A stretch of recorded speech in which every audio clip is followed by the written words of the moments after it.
അപ്പൊ നമുക്ക് ഇന്നത്തെ സെഷൻ സ്റ്റാർട്ട് ചെയ്യാം. ഓക്കെ, നമ്മുടെ PDE-ന്റെ 4ാമത്തെ ഡെയിലി ടെസ്റ്റ് ആണ് കേട്ടോ ഡിസ്കസ് ചെയ്യണേ. ശരി, സോ ഈ ടെസ്റ്റ് എഴുതിയിരുന്നോടാ? 2 മിനിറ്റ് കൂടെ ഒന്ന് വയ്ക്കാം. ഓക്കെ, എങ്ങനെയുണ്ട് PDE? എഴുതിയിട്ടൊക്കെ ഓക്കെ ആണോ? പഠിച്ചത് എന്തോരം പഠിച്ചു എന്ന് ഞാൻ ചോദിക്കുന്നില്ല, പക്ഷെ ഞാൻ ചോദിക്കുന്നു നിങ്ങൾക്ക് ക്വസ്റ്റ്യൻസ് ഒക്കെ അപ്രോച്ച് ചെയ്യാൻ പറ്റുന്നുണ്ടോ? അതെനിക്കറിയാം. ക്വസ്റ്റ്യൻസ് ഒക്കെ അപ്രോച്ച് ചെയ്യാൻ പറ്റുന്നുണ്ടെങ്കിലാണ് ക്വസ്റ്റ്യൻസ് അറ്റൻഡ് ചെയ്യാൻ പറ്റുന്നുണ്ടോ? നിങ്ങൾ ഉദ്ദേശിക്കുന്ന പോലെ ഉത്തരങ്ങൾ വരുന്നുണ്ടോ? അതെനിക്ക് അറിഞ്ഞാൽ മതി. ദെൻ അനലൈസ് ചെയ്യുക കേട്ടോ. വരുന്നില്ല, അനലൈസ് ചെയ്യുക. നിങ്ങളുടെ വീക്ക് ഏരിയ എവിടെയാണ്? Okay, not good. ഉണ്ട്. ഓക്കെ, സോ അതാണ് വേണ്ടത്. ഓക്കെ, ഞാൻ പറയുന്നത് നമുക്ക് ഫുൾ ക്വസ്റ്റ്യൻസ് ഉണ്ടെങ്കിലും ഞാനൊരു 2 മിനിറ്റ് കൊണ്ട് എക്സ്ട്രാ എടുക്കാണ് കേട്ടോ. കുറച്ച് ജോയിൻ ചെയ്യട്ടാന്ന് എഴുതിയിട്ട് നമുക്ക് കുറച്ചൊക്കെ ഓക്കെ ഫൈൻ, അത് ആയിക്കോളൂ. നമ്മൾ കണ്ടിന്യൂസ് പ്രാക്ടീസ് ചെയ്തുകൊണ്ടിരിക്കുക. ഇനിഷ്യലി പ്രശ്നം വരാനുള്ളത് നമുക്ക് നമ്മുടെ മുന്നിൽ ഒരു ക്വസ്റ്റ്യൻ ഉണ്ടാവുമ്പോൾ ഇനിഷ്യലി ചെയ്യേണ്ട ഒരു കാര്യം ഹൗ ടു സോൾവ്. ആ 4 നമ്മൾ ഉത്തരം ഏതാന്ന് എടുക്കാന്നുള്ളതാണ്. ഓക്കെ, അതായത് പഠിച്ചതെല്ലാം അതിനകത്ത് ഒന്നും ഇല്ലയോ എന്നുള്ളതല്ല. ഫസ്റ്റ് ക്വസ്റ്റ്യൻ വായിക്കുക, ക്വസ്റ്റ്യൻ എന്ത് ഡിമാൻഡ് ചെയ്യുന്നത് നോക്കുക, എങ്ങനെ ഓപ്ഷനിലെത്താം, ഉത്തരത്തിലെത്താം. വിച്ച് മീൻസ് മെയിൻലി നോക്കേണ്ടത് 3 ഓപ്ഷൻസ് ബെറ്റർ. ഒന്നെങ്കിൽ 4ൽ ഒരു ഉത്തരത്തിൽ പെട്ടെന്ന് കണ്ടെത്തുക എന്നുള്ളതാണ്. അല്ലാന്നുണ്ടെങ്കിൽ 3 ഓപ്ഷൻ എങ്ങനെ എലിമിനേറ്റ് ചെയ്യാൻ നോക്കാന്നുള്ളതാണ്. Okay,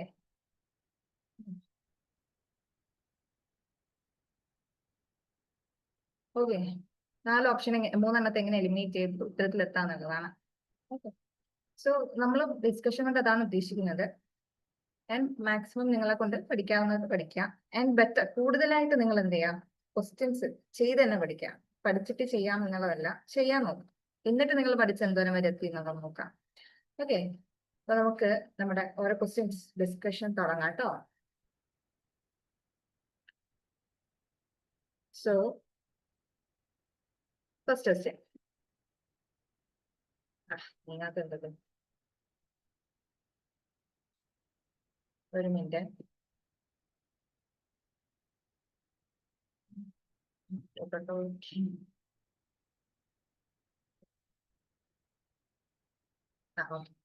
first question.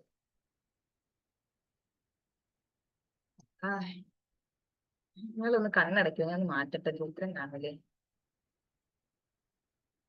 എന്ത് പറ്റി?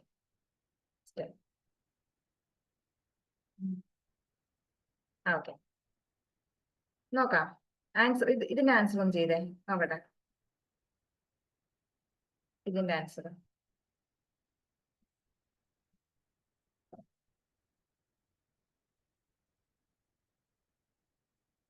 ഓക്കെ,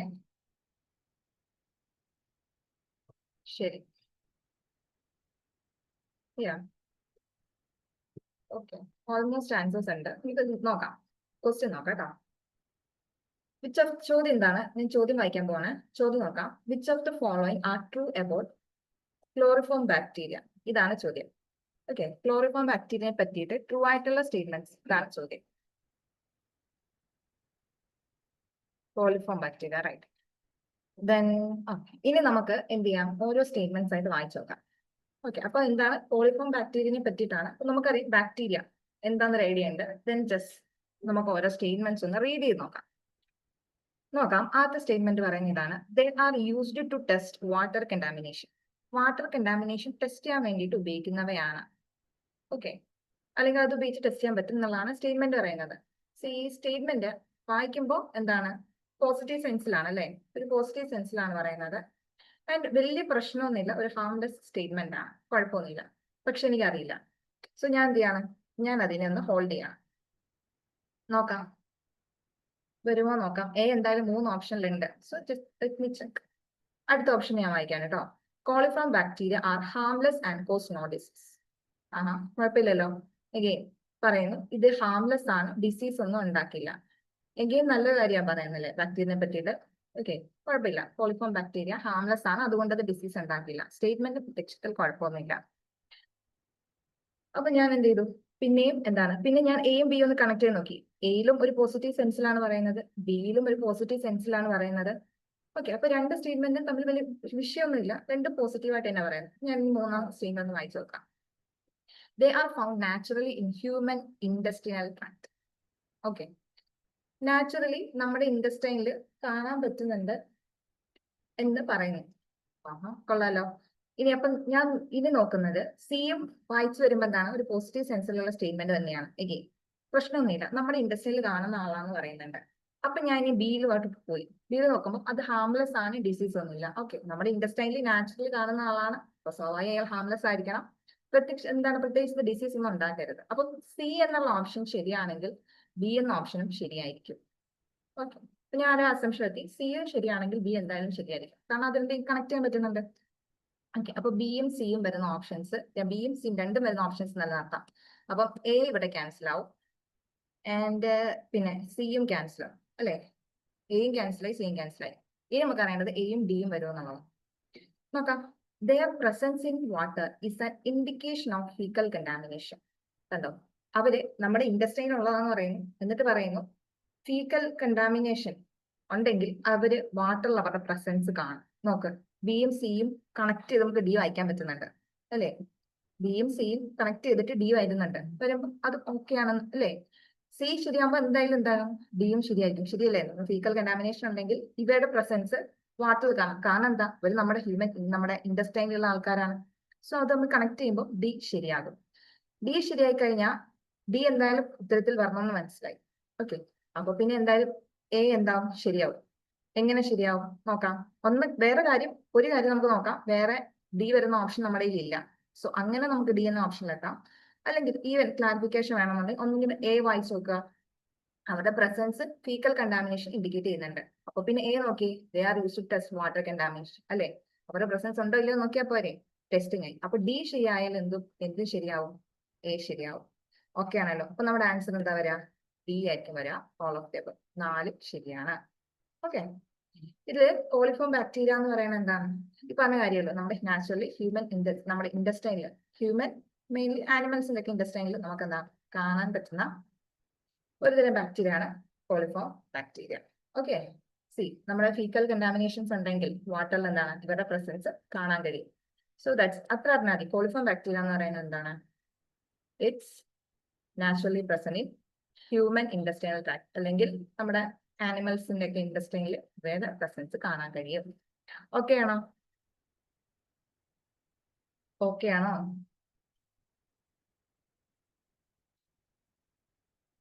പോയോടെ?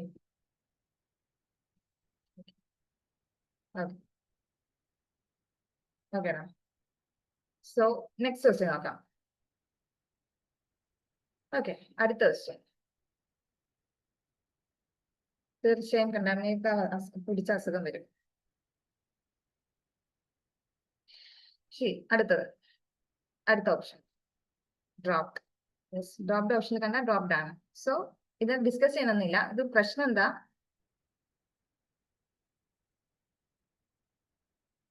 ഇത്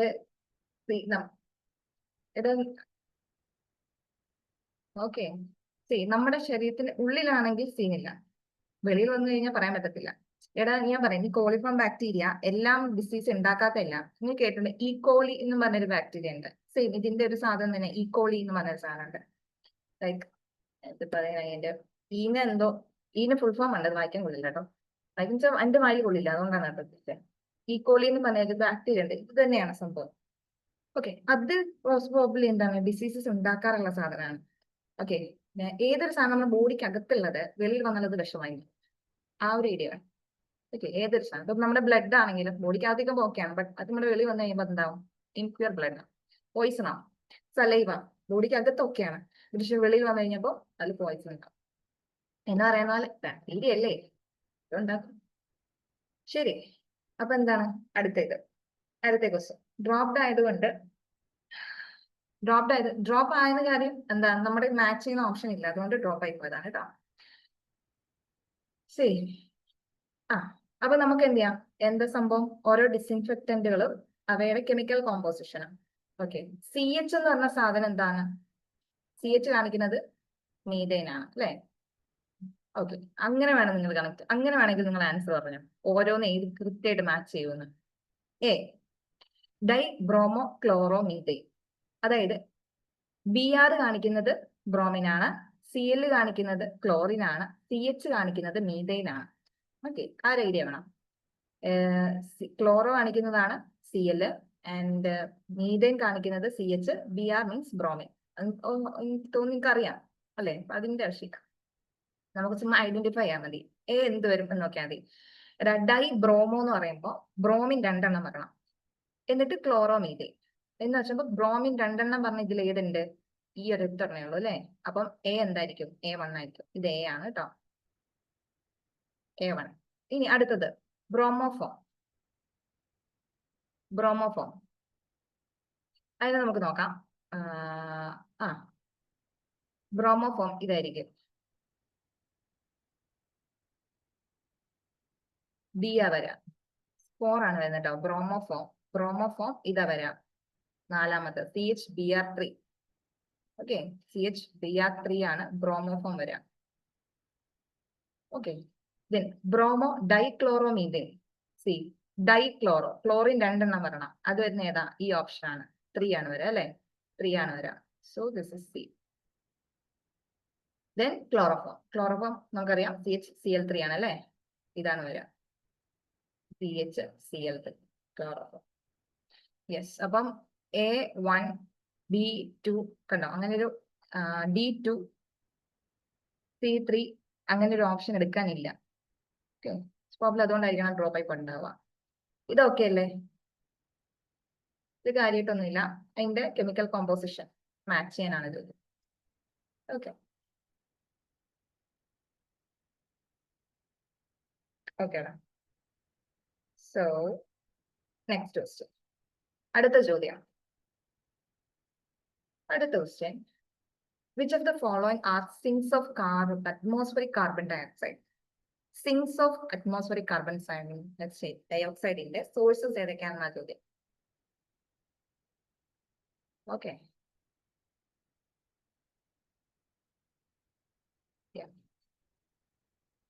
ഓക്കെ നൈസ്. നമുക്ക് ആൻസർ വെക്കാം. ആൻസർ വെക്കാം. സി എടാ, സിങ്സ് ഓഫ് കാർബൺ ഡയോക്സൈഡ് എന്ന് പറഞ്ഞാല്, സിങ്ക് ഓഫ് കാർബൺ ഡയോക്സൈഡ് എന്ന് പറഞ്ഞാൽ എന്താണ്? അറ്റ്മോസ്ഫിയർ കാർബൺ ഡയോക്സൈഡിനെ ഏറ്റവും കൂടുതൽ ഭൂമിയിൽ റിസർവ് ചെയ്യുന്ന ആൾക്കാർ, അതായത് ഇതിന് അറ്റ്മോസ്ഫിയറിൽ നിന്ന് കാർബൺ ഡയോക്സൈഡ് എന്താണ് സ്റ്റോർ ചെയ്യുന്ന ആൾക്കാർ ഭൂമിയിൽ, അതാണ് sings of atmosphere carbon dioxide. ഇവരെ നമുക്ക് എന്താണ് റിസർവോയേഴ്സ് എന്ന് പറയാം. ഭൂമിയിലെ അറ്റ്മോസ്ഫിയർ കാർബൺ ഡയോക്സൈഡിന്റെ റിസർവോയറുകളാണെന്ന് പറയാം. ഇവരാണ് സിങ്കുകൾ എന്ന് പറയുന്നത്. ഓക്കെ, സി ഇതില് ഒന്ന് ഓർത്താൽ മതി, ആര് കാർബൺ ഡയോക്സൈഡ് ഉപയോഗിക്കുന്നു എന്ന് നോക്കിയാൽ മതി. ഓക്കെ, ഇത് കാർബൺ ഡയോക്സൈഡ് അറ്റ്മോസ്ഫിയറിലെ കാർബൺ ഡയോക്സൈഡ് സിങ്ക് ചെയ്യാണ്. വിച്ച് മീൻസ് അറ്റ്മോസ്ഫിയറിലെ കാർബൺ ഡയോക്സൈഡ് ആരോ പിടിച്ചിങ്ങോട്ട് എടുക്കുകയാണ്. അങ്ങനെ വരാനുള്ള ഓപ്ഷൻസ് ഏതൊക്കെയാണെന്ന് നോക്കിയാൽ. ഓക്കെ, സിങ്ക് ആണ് നോക്കാം. വെറ്റ്ലാൻഡ്, ഇതാണ് നമുക്കറിയാം. കാർബൺ ഡയോക്സൈഡ് ഉപയോഗിക്കുന്ന ആൾക്കാരാരാ? പൊതുവെ കാർബൺ ഡയോക്സൈഡ് ഉപയോഗിക്കുന്ന ആൾക്കാരാരാ?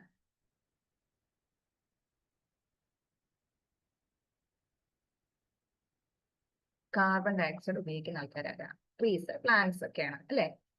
അല്ലേ, നമ്മൾ എന്തായാലും എടുക്കൂല ആണല്ലോ, നമ്മൾ കാർബൺ ഡയോക്സൈഡ് വെളിവിടുന്ന ആൾക്കാരാ. അപ്പൊ ആ ഒരു ലോജിക്ക് മതി. വെറ്റ്ലാൻഡ്, വെറ്റ്ലാൻഡിൽ എന്തുണ്ട്? ചെടികൾ ഉണ്ടാവുമല്ലോ. വെറ്റ്ലാൻഡ് ചെടികൾ ഉണ്ടാവും. അപ്പൊ അവരെന്തായാലും ഫോട്ടോസിന്തസിന് വേണ്ടി കാർബൺ ഡയോക്സൈഡ് എടുക്കും. അപ്പം it can be A source അല്ലെ, വെറ്റ്ലാൻഡിന്റെ സോഴ്സ് ആകാം. ശരിയല്ലേ? ഇനി ഓഷ്യൻസിൽ എന്തിന്റെ പ്രസൻസ് ഉണ്ടാവും? ഫൈറ്റോ പ്ലാങ്ക്ടൺസിന്റെ ഒക്കെ പ്രസൻസ് ഉണ്ടാവും ഇല്ലേ. അതുപോലെ അങ്ങനെ ഓർത്തില്ലെങ്കിലും ഇങ്ങനെ ഓർത്താലും മതി, ഓഷ്യൻസിലും ചെടികൾ ഉണ്ടാകാലോ ഇല്ലേ. അപ്പൊ അവരെന്ത് ചെയ്യും? കാർബൺ ഡയോക്സൈഡ് എടുക്കും. ദെൻ സോയിൽ എങ്ങനെ കാർബൺ ഡയോക്സൈഡ് വരാം? യെസ്, സോയിലിനകത്ത് എന്തെങ്കിലും ടൈപ്പ് ചെറിയ മൈക്രോബ്സ് ഒക്കെ ഉണ്ടെങ്കിൽ, ഓക്കെ, നമ്മൾ ഇപ്പൊ പറയാം, നമ്മളെ അറ്റ്മോസ്ഫിയറിലുള്ള നൈട്രജൻ ആണെങ്കിലും കാർബൺ ഡയോക്സൈഡ് ആണെങ്കിലും ഈ അറ്റ്മോസ്ഫിയറിലുള്ള ഗ്യാസസിനെ അബ്സോർബ് ചെയ്യാൻ പറ്റുന്ന തരത്തിലുള്ള മൈക്രോബുകൾ സോയിലിൽ കാണാറുണ്ട്. ഓക്കെ, നമ്മൾ കാണുന്ന ഈ തരി മാത്രമല്ല, അതിനകത്തും വേറെ ചെറിയ ചെറിയ ജീവികൾ ജീവിക്കുന്നുണ്ടല്ലോ. അതിലും ചെറിയ ആൾക്കാർ എന്ത് ചെയ്യാറുണ്ട്? കാർബൺ ഡയോക്സൈഡ് ഇൻടേക്ക് ചെയ്യാറുണ്ട്. അപ്പൊ സോയിൽ ക്യാൻ ബി അവൻ ഓപ്ഷൻ അല്ലേ. അപ്പൊ അതും വരും. And the last option D, elephants. Elephants എങ്ങനെ വരും? Tell me. ആരെങ്കിലും ടൈപ്പ് ചെയ്തിട്ടാ മതി. എലഫൻസ് കാർബൺ ഡയോക്സൈഡ് ഉപയോഗിക്കുന്ന ആൾക്കാരാണോ? ആണോ അല്ലയോ എന്ന് പറഞ്ഞാൽ മതി. കാർബൺ ഡയോക്സൈഡ് ഉപയോഗിക്കുന്ന ആൾക്കാരാണോ? Not part of it. അതാണ് നോട്ട് പാർട്ട് ഓഫ് ഇറ്റ്. അതതിന്റെ ഭാഗമല്ല. ഇന്ത്യക്ക് എന്തോ പറ്റിയിട്ട് അത് അതിനകത്ത് കയറ്റി ഉത്തരാന്ന് പറഞ്ഞതാണ്. ഓക്കെ, ആനകൾ എന്താ ചെയ്യണേ? നമ്മൾ ചെയ്യുന്ന പോലെ അല്ലേ? അവര് പ്ലാന്റ്സ് കഴിക്കാറുണ്ട്, അതിൽ നിന്ന് അവർ കുറച്ച് കാർബൺ ഒക്കെ എടുക്കാറുണ്ട് അല്ലേ? നമ്മൾ പുറത്തേക്ക് ഇടുന്ന പോലെ തന്നെയാണ് ആനിമൽസ് എന്ത് ചെയ്യുക? കാർബൺ ഡയോക്സൈഡ് വെളിയിലേക്ക് വിടുക. ആക്ച്വലി എലഫന്റ്സ് ഇതിന്റെ ഒരു സോഴ്സ് അല്ല കേട്ടോ. എലഫന്റ് എന്ന് പറയുന്നത് ഇതിന്റെ ഒരു സോഴ്സ് അല്ല. കാരണം അവർ കാർബൺ ഡയോക്സൈഡ് എടുക്കുന്ന ആൾക്കാരല്ല, പുറത്തേക്ക് ഇടുന്ന ആൾക്കാരാണ്. സോ എലഫന്റ്സ് എന്ത് വരില്ല? അതിനകത്ത് വരില്ല. ആക്ച്വലി ആൻസർ വരേണ്ടത് ABC ഓപ്ഷൻ സി ആണ് ആൻസർ വരേണ്ടത്. ഓക്കെ, സിൻസ് ചോദിക്കുമ്പോൾ ആക്ച്വലി വരേണ്ടത് സി ആണ്. ഫോറസ്റ്റുകളൊക്കെ നമുക്ക് ഇത് ഉദാഹരണമായിട്ട് പറയാം കേട്ടോ. കാർബൺ ഡയോക്സൈഡിന്റെ സിങ്ക് ചെയ്യുന്നതിന്റെ സിങ്കിന് എക്സാമ്പിൾ ആയിട്ട് ഫോറസ്റ്റുകൾ പറയാം. ആർത്താതി ആരൊക്കെ ഉപയോഗിക്കും? പ്ലാന്റ്സ് ഉപയോഗിക്കും, ട്രീസ് ഉപയോഗിക്കും. ഇപ്പൊ സോയിലൊക്കെയാണ് അതിൽ ചെറിയ മൈക്രോബ്സുകൾ ഉണ്ടാവും. ബട്ട് എലഫൻസ് എന്തല്ല, അത് ഒന്നില്ലെങ്കിൽ നമ്മളെപ്പോ ഒരു മാമലല്ലേ, അത് വരില്ല. ഇന്ത്യയുടെ ആൻസർ ആണ് കേട്ടോ ഡി. ഇന്ത്യയുടെ ആൻസർ ആണ് ഡി. പിന്നെ ഇന്ത്യയെ എന്തുദ്ദേശിച്ചില്ല, ചിലപ്പോ ഈ പ്ലാന്റ്സ് ഒക്കെ തിന്നുമ്പോൾ കുറച്ചും കാർബൺ ഡയോക്സൈഡ് അകത്ത് പോകുമല്ലോ, അതായിരിക്കും ചിലപ്പോൾ ഇന്ത്യ ഉദ്ദേശിച്ചിട്ടുണ്ടാവാം. പിന്നെ പറയാൻ പറ്റില്ല, ഇനി അടുത്തോട്ട് ഒരു ക്വസ്റ്റ്യൻ ഇടുമ്പോ ഇതിനി ശരിയാക്കിയാലോ. ഓക്കെ, കൃത്യമായിട്ട് തന്നെ പഠിച്ചു വെക്കാം. ഇതൊക്കെയാണല്ലോ. ആൻഡ് ദ ലാർജസ്റ്റ്, ഇതൊക്കെയാണോ? എലഫന്റ് വരൂല കേട്ടോ. ആക്ച്വലി എലഫന്റ് ആൻസറിൽ വരില്ല, പക്ഷെ ഇന്ത്യയുടെ ഉത്തരമാണ് എലഫന്റ് വരിക. ഓക്കെ,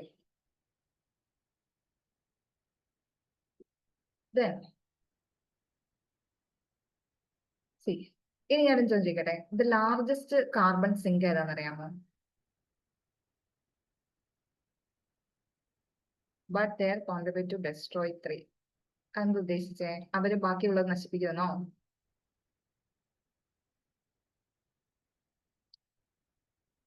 ഓഷ്യൻ ആണ്. യെസ്, ഓഷ്യൻ ആണ് കേട്ടോ ലാർജസ്റ്റ് അറ്റ്മോസ്ഫിയറിക് കാർബൺ ഡയോക്സൈഡിന്റെ ലാർജസ്റ്റ് സിങ്ക്. ലാർജസ്റ്റ് സിങ്ക് എന്ന് പറഞ്ഞാൽ അത് ഓഷ്യൻ ആണ്. ഓഷ്യൻ. എടാ ആയിക്കോട്ടെ, ശരിയാ, സമ്മതിക്കുന്നു. എലഫന്റ് സീഡിങ്ങിനെ സഹായിക്കും, അങ്ങനെ ഫോറസ്റ്റ് വളരും, ഒക്കെ ശരി തന്നെ. പക്ഷെ നമ്മളോട് ചോദ്യം ഇത്രയേ ഉള്ളൂ, അറ്റ്മോസ്ഫിയറിക് കാർബൺ ഡയോക്സൈഡിന്റെ സിങ്കുകൾ ഏതാണ്? അതൊരു ടോപ്പിക് തന്നെയാണ്. നമ്മൾ കാർബൺ ഡയോക്സൈഡിന്റെ ഒക്കെ സൈക്കിൾ പഠിക്കുമ്പോൾ കാർബൺ സിങ്കുകളെ പറ്റി പഠിക്കും. ഓക്കെ, കാർബൺ സീക്വസ്ട്രേഷൻ പഠിക്കും. ഇതൊക്കെ അതിന്റെ ടോപ്പിക്കാണ്. അവർ അബദ്ധത്തിൽ എങ്ങനെ അതിനകത്ത് ഇട്ട് വരാം, അല്ലെങ്കിൽ നിങ്ങളിപ്പോ ഇങ്ങനെ വളഞ്ഞു ചിന്തിക്കണം. നമ്മള് വളഞ്ഞു ചിന്തിക്കുന്നതിനേക്കാളും ചോദ്യം എന്താണ് ചോദ്യം, അതാണ് ഉത്തരം. ഒരിക്കലും എലഫൻസ് ഒരു കാർബൺ സിങ്കിനായിട്ട് നമുക്ക് എക്സാമ്പിൾ പറയാൻ പറ്റില്ല. ഓക്കെ, പറയാൻ പറ്റില്ല. പിന്നെ അങ്ങനെ എന്തോ ആയത്, ആപ്പിൾ എക്സ്പ്ലനേഷൻ. അപ്പൊ സ്വാഭാവികം ആപ്പിള് തരാ, ഇന്ത്യ എന്തുകൊണ്ട് അങ്ങനെ തന്നു എന്നുള്ളതിന് എക്സ്പ്ലനേഷൻ വേണമല്ലോ. മേ ബി അതായിരിക്കും. ഇതിപ്പോ നമ്മൾ ഇങ്ങനെ അങ്ങനെ ഓരോ ഓപ്ഷൻസ് ഇരുന്ന് ആന വന്ന്, ഓക്കെ, ആന എങ്ങനെയുള്ളത് ചെടി വളർത്തുമല്ലോ, ആന അത് ചെയ്യില്ലേ, ഇത് ചെയ്യില്ലേ, അങ്ങനെയൊക്കെ ചിന്തിച്ചപ്പം നമുക്ക് എങ്ങനെ ഒരു ഉത്തരത്തിലെത്താൻ പറ്റുക? അത്രയൊന്നും കടന്ന് ചിന്തിക്കരുത്. ജസ്റ്റ് എന്താണ്, കുറച്ച് ഫോർവേഡ് ആയിട്ട് തന്നെ ചിന്തിക്കാം. എലഫന്റ് വരുമെന്നാണോ പറയണേ? Let me check. ഞാൻ ചെക്ക് ചെയ്യാന്ന് പറയാൻ പറ്റില്ല. ബട്ട് കാർബൺ ഡയോക്സൈഡ് സിങ്കിനകത്ത് ഞാൻ പഠിച്ചിട്ടില്ല മാമൽസ് ഒക്കെ എങ്ങനെയാ സിങ്കിനകത്ത് വരാന്നുള്ളത്.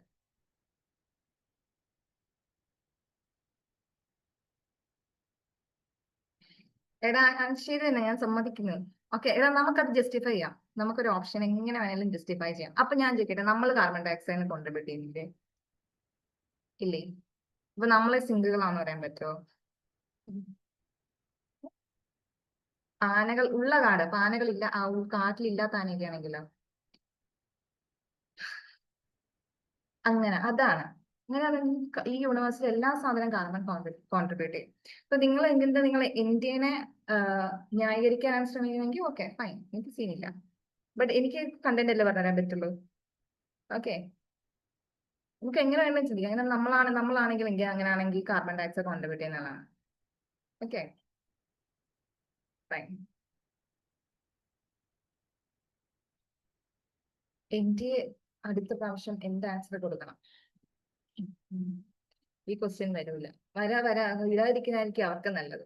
യെസ്, വരൂല എന്ന് തന്നെ വിശ്വസിക്കാം. നമ്മൾ എന്താണെങ്കിലും പഠിക്കുമ്പോൾ അത് കൃത്യമായിട്ട് പഠിച്ചു വെക്കാം. ഓക്കെ, എനിവേ നമുക്ക് ഡൗട്ട് ഉണ്ടെങ്കിൽ നമുക്ക് അതിന് മേലെ റിസർച്ച് നടത്താം.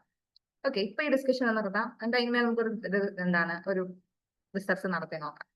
ഓക്കെ, ശരി, അടുത്ത ക്വസ്റ്റിൽ പോവാം കേട്ടോ. അടുത്തത് 4ാമത്തെ question. Which of the following pertains to clean development mechanism under Kyoto Protocol?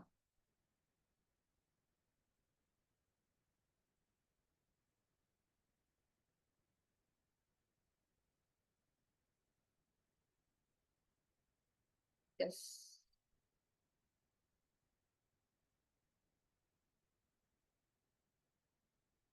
ഓക്കേടാ, ആൻസർ എന്താ വരാ? let's check. അല്ലെ, ഇവിടെ പറയുന്നു ക്യോട്ടോ പ്രോട്ടോകോൾ. ക്യോട്ടോ പ്രോട്ടോകോൾ നമുക്കറിയാം. ഓക്കെ, നമുക്കറിയാം എന്താണ് അറിഞ്ഞിരിക്കണം, നമ്മൾ എമിഷൻ റിഡക്ഷന് വേണ്ടിയിട്ട് കൊണ്ടുവന്നിട്ടുള്ളതാണ് ക്യോട്ടോ പ്രോട്ടോകോൾ. ആ ഒരു ഐഡിയ ഇരിക്കണ്ടേ? എമിഷൻ റിഡക്ഷന് വേണ്ടി കൊണ്ടുവന്നിട്ടുള്ളതാണ്. Okay, and it talks about some mechanism. എന്തൊരു മെക്കാനിസം പറയുന്നുണ്ട്, clean development mechanism. Okay, clean ആയിട്ടുള്ള ഡെവലപ്മെന്റ് കൊണ്ടുവരാനുള്ള ഒരു മെക്കാനിസം. ഞാൻ അതിനെ അങ്ങനെ ഇന്റർപ്രറ്റ് ചെയ്യുന്നതെന്ന് വിചാരിക്കാം. ഓക്കെ, അല്ലെങ്കിൽ ക്യോട്ടോ പ്രോട്ടോകോൾ ഒരു എമിഷൻ റിഡക്ഷൻ ടാർഗറ്റ് ആയിട്ട് കൊണ്ടുവന്ന ഒരു സാധനമാണെന്ന് ഒരു ഐഡിയ എനിക്കുണ്ട്. അത് വെച്ചിട്ട് ഞാൻ എന്ത് ചെയ്യണം? I am going to the ഓരോ സ്റ്റേറ്റ്മെന്റിലേക്ക് പോവാണ്. സ്റ്റേറ്റ്മെന്റിലേക്ക് പോകുന്നു. Getting certified emission reduction credits for industrialised countries. Okay, industrial കൺട്രീസിന് വേണ്ടിയിട്ട് എന്താണ് സർട്ടിഫൈഡ് എമിഷൻ റിഡക്ഷൻ ക്രെഡിറ്റുകൾ കൊടുക്കുന്ന ഒരു മെക്കാനിസം ആണ് എന്നാണ് ആദ്യത്തെ സ്റ്റേറ്റ്മെന്റ് പറയുന്നത്. ഓക്കെ, ഫൈൻ, സ്റ്റേറ്റ്മെന്റ് വായിച്ചിട്ട് കുഴപ്പമൊന്നുമില്ല. Reducing noise pollution. Okay, noise pollution. Okay, decreasing amount of chlorofluorocarbon, maintaining ozone layer. ഇതെന്തായാലും വരില്ല എന്നറിയാം. ഓക്കെ, ഓസോൺ ലെയർ എന്തായാലും അതിന്റെ മെയിൻ്റെനൻസ് അല്ല ക്യോട്ടോ പ്രോട്ടോകോൾ പറയുന്നത്. എമിഷൻ റിഡക്ഷൻ ആണെന്ന് എനിക്കറിയാം, അതുകൊണ്ട് ഡി വരില്ല എന്നറിയാം. ഓക്കെ, ഇനി അടുത്ത എന്താണ്? ഇനി ഞാൻ നോക്കാം. എനിക്ക് അറിയാവുന്നതുകൊണ്ട് പെട്ടെന്ന് ഞാൻ ചെയ്തു. ഇത് നോയിസ് പൊല്യൂഷനും അല്ല എന്നറിയാം. ഓക്കെ, പിന്നെ നോക്കുമ്പോൾ decreasing amount of ozone Montreal ആണ്. ഡിക്രീസിങ് എമൗണ്ട് ഓഫ് ക്ലോറോഫ്ലോറോകാർബൺ അതും വരില്ല എന്നറിയാം. സോ മേ ബി ഇതായിരിക്കും ആൻസർ. ഓക്കെ, ഈ ആൻസറിനെ എനിക്ക് പിന്നെ ഞാൻ ജസ്റ്റിഫൈ നോക്കും. ക്ലീൻ ഡെവലപ്മെന്റ് മെക്കാനിസം അല്ലെ, അപ്പൊ എന്തോ ഒരു മെക്കാനിസം പറയുന്നുണ്ട്. പൊതുവെ ഇവിടെ പറയുന്നു CR എന്ന് പറഞ്ഞിട്ട് ഒരു ക്രെഡിറ്റ് കൊടുക്കുന്നുണ്ട്, അതും ഇൻഡസ്ട്രിയലൈസ്ഡ് കൺട്രീസിന് വേണ്ടിയിട്ട്. സ്വാഭാവികമായിട്ട് അവർ ഡെവലപ്മെന്റ് നടത്തുമ്പോൾ ഇൻഡസ്ട്രിയലൈസ്ഡ് കൺട്രീസ് ആയിരിക്കും ഏറ്റവും കൂടുതൽ എന്താണ് എമിഷൻസ് കൊണ്ടുവരാൻ ആൾക്കാർ അല്ലെ. ഇൻഡസ്ട്രിയലൈസ്ഡ് കൺട്രീസ് ആയിരിക്കും ഏറ്റവും കൂടുതൽ എമിഷൻസ് കൊണ്ടുവരുന്ന ആൾക്കാർ. അപ്പൊ എന്തായാലും അവർ ഡെവലപ്മെന്റ് നടത്തുമ്പോൾ തീർച്ചയായിട്ടും അതൊരു ക്ലീൻ ഡെവലപ്മെന്റ് ആയിരിക്കും. ക്ലീൻ ഡെവലപ്മെന്റ് ആയിരിക്കും. അപ്പൊ അതിന് റിഡക്ഷന് വേണ്ടിയിട്ട് നമ്മൾ പൊതുവെ ചെയ്യുന്ന സംഭവങ്ങളാണല്ലേ ക്രെഡിറ്റുകൾ കൊടുക്കുക, ഓരോന്നിന്റെ പേരും പറഞ്ഞ് അല്ലെ, കാർബൺ ക്രെഡിറ്റുകളൊക്കെ ഇല്ലേ, മേ ബി അതായിരിക്കും. ഓക്കെ, അങ്ങനെ എന്ത് ചെയ്യാം, ആ ഒരു ഓപ്ഷനെ ജസ്റ്റിഫൈ ചെയ്യാം. ഓക്കെ, അങ്ങനെ ആ ഓപ്ഷനെ ജസ്റ്റിഫൈ ചെയ്യാം. എനിക്കറിയില്ല നിങ്ങൾ വേറെ എന്തെങ്കിലും ലോജിക്ക് ഉപയോഗിച്ചോന്ന്. ഇതെനിക്ക് അറിയാവുന്നതുകൊണ്ട് എന്താണ് അത്രയും ലോജിക്ക് ഞാൻ ആലോചിച്ചില്ല. ഓക്കെ, പിന്നെ നമുക്ക് ഇങ്ങനെയുള്ള ക്വസ്റ്റ്യൻസിൽ ചെയ്യാവുന്ന ഒരു കാര്യം ഇത്രയേ ഉള്ളൂ. Read the options. കുറച്ചും കൂടെ സ്പെസിഫിക് ആയിട്ട് നല്ല വെടുപ്പിന് പറയണ ഒരു സ്റ്റേറ്റ്മെന്റ് ഇതിൽ കാണുള്ളൂ അല്ലെ. നോക്ക്, getting certified emission reduction credits for industrial. അത് പറയുമ്പോൾ തന്നെ എന്താണ് ഒരു സ്പെസിഫിക്കേഷൻ ഉണ്ട് അല്ലെ, കൃത്യത പറയുന്നുണ്ട്. ഇവിടെ പറയുന്നത് ജസ്റ്റ് റെഡ്യൂസിങ് നോയിസ് പൊല്യൂഷൻ കുറയ്ക്കാൻ വേണ്ടിയാണ്, ഡിക്രീസിങ് അത് കുറയ്ക്കാനാണ്. ഇനി അതിനെ വെച്ച് ബാക്കി 3 ഓപ്ഷൻസിനെ വെച്ച് കമ്പയർ ചെയ്യുമ്പോൾ എ എന്നുള്ള ഓപ്ഷൻ കുറച്ച് എന്താണ് സ്പെസിഫൈഡ് ആയിട്ടാണ് പറയുന്നത്. സോ അങ്ങനെയും ചെക്ക് ചെയ്ത് നമുക്ക് എന്ത് ചെയ്യാം, അങ്ങനെ നോക്കി ഓപ്ഷനിൽ കൺഫേം ചെയ്യാം. ഓക്കെ, ഓക്കെ ആണോ? മോസ്റ്റ് പ്രോബ്ലി ഇത് നമ്മൾ പഠിക്കുന്നതാണ്. ഓക്കെ അല്ലേ? ഓക്കെ, ഇനി വേറെ എന്തെങ്കിലും ലോജിക് ഉണ്ടോ ആർക്കെങ്കിലും ഇതെങ്ങനെ ഈ ഒരു ക്വസ്റ്റ്യൻ ചെയ്തു എന്നുള്ള ഉണ്ടെങ്കിൽ ജസ്റ്റ് ഒന്ന് ഷെയർ ചെയ്യട്ടോ.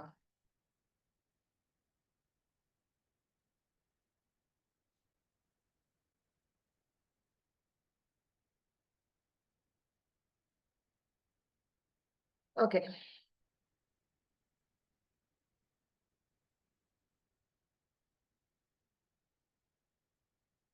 ഓക്കെ അല്ലേ?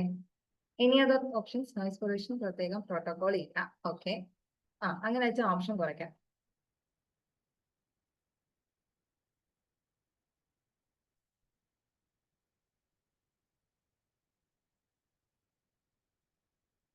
ഓക്കെ, ഓസോൺ മോൺട്രിയൽ ആണെന്ന് അറിയാം. അങ്ങനെ ആ 2 ഓപ്ഷൻ പോകും. ഓക്കെ,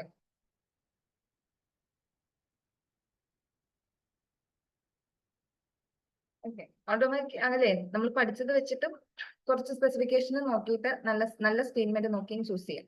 മേ ബി അതിനകത്ത് തന്നെ വർക്ക് ആവുള്ളൂ കേട്ടോ.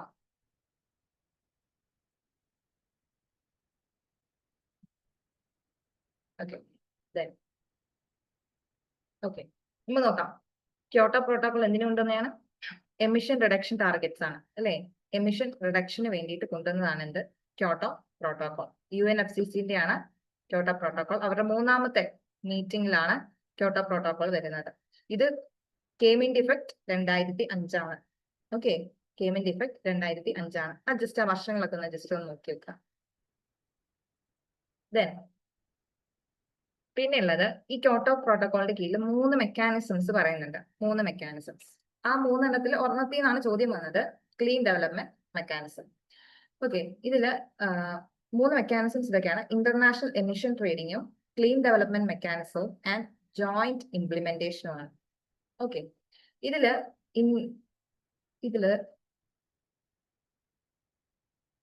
ഇത് ഇന്റർനാഷണൽ എമിഷൻ ട്രേഡിംഗ് എന്താണെന്ന് ചോദിച്ചാല്, എല്ലാ രാജ്യങ്ങൾക്കും ഒരു AUs എന്ന് പറഞ്ഞ സാധനമുണ്ട്. അതായത് അസൈൻഡ് എമൗണ്ട് യൂണിറ്റ്സ്. അതായത് ഒരു രാജ്യം, ഒരു കൺട്രി ഇത്രയായിരിക്കണം അവിടെ നിന്ന് ഉണ്ടാകുന്ന എമിഷൻസ്, ഇത്ര ഉണ്ടാകാവുന്ന എല്ലാവർക്കും, ഓരോ രാജ്യങ്ങൾക്കും അവരുടെ ഡെവലപ്മെന്റ് അനുസരിച്ചൊക്കെ എന്തുണ്ടാവും, ഒരു എന്താണ് അസൈൻ ചെയ്തിട്ടുണ്ടാവും. ഓക്കെ, അതിന്റെ ബേസിൽ എന്താണ് ഇവർക്ക് ക്രെഡിറ്റ്സ് ഉണ്ടാവും. ഓക്കെ, നമ്മൾ കാർബൺ ക്രെഡിറ്റ് പോലെ ഇവർക്ക് ക്രെഡിറ്റുകൾ ഉണ്ടാവും. ചില രാജ്യങ്ങൾക്ക് എന്തായിരിക്കും, ഇത് എക്സസ് ആയിരിക്കും. ഓക്കെ, എക്സസ് ആയിരിക്കും, അവരുടെ കയ്യിൽ ക്രെഡിറ്റുകൾ എക്സസ് ആയിരിക്കും. അപ്പം ഈ ക്രെഡിറ്റുകൾ കയ്യിലുള്ളതിനനുസരിച്ച് അവർക്ക് എന്ത് ചെയ്യാം, ഓരോ രാജ്യങ്ങൾക്കും അവരുടെ ഇൻഡസ്ട്രീസ് വർക്ക് ചെയ്യിക്കാം. അതുപോലെ തന്നെ അതിനത്രയും എന്താണ് എമിഷൻസ് നടത്താൻ പറ്റും.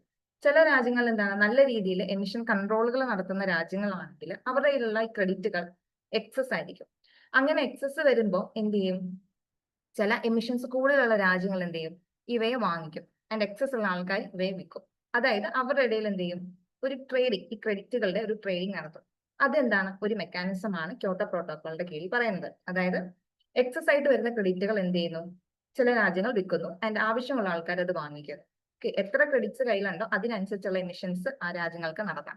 ഇറ്റ് ഇസ് ഡിപ്പെൻസ് അപ്പോൺ ഓരോ രാജ്യങ്ങളുടെയും ഡെവലപ്മെന്റ് എത്രത്തോളം ഉണ്ട് എന്നുള്ളതാണ്. ഓക്കെ, അതാണ് ഇന്റർനാഷണൽ എമിഷൻ ട്രേഡിംഗ്. അത് ക്യോട്ടോ പ്രോട്ടോകോളിന്റെ കീഴിൽ പറയുന്ന ഒരു മെക്കാനിസം ആണ്. രണ്ടാമത്തത് ക്ലീൻ ഡെവലപ്മെന്റ് മെക്കാനിസം. ഈ ക്ലീൻ ഡെവലപ്മെന്റ് മെക്കാനിസം എന്ന് പറയുന്നത് mainly annex B parties. Annex ബിയിലുള്ള പാർട്ടീസ് എന്ന് പറഞ്ഞാല് നമ്മുടെ OECD രാജ്യങ്ങൾ വരും. അതുപോലെ തന്നെ OECD രാജ്യങ്ങളും പിന്നെ EIT means economies in transmission. അതായത് കറന്റ് ഡെവലപ്പിംഗ് ആണ്, അവരെന്താണ് ഡെവലപ്ഡ് ആകുന്ന ഒരു സ്റ്റേജിലേക്ക് പോകുന്ന ഇക്കോണമീസ് ഉണ്ട്, ലൈക്ക് റഷ്യ പോലെയുള്ള രാജ്യങ്ങൾ.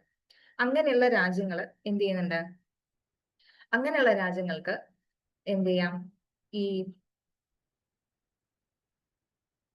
ഡെവലപ്പിംഗ് കൺട്രീസിൽ എന്ത് ചെയ്യാം, അവരുടെ പ്രൊജക്ടുകൾ റൺ ചെയ്യാൻ വേണ്ടിയിട്ട് അങ്ങനെയുള്ളവർക്ക് എന്താണ് ഡെവലപ്പിംഗ് രാജ്യങ്ങളിലും എന്ത് ചെയ്യാം, അവരുടെ projects run ചെയ്യിക്കാം.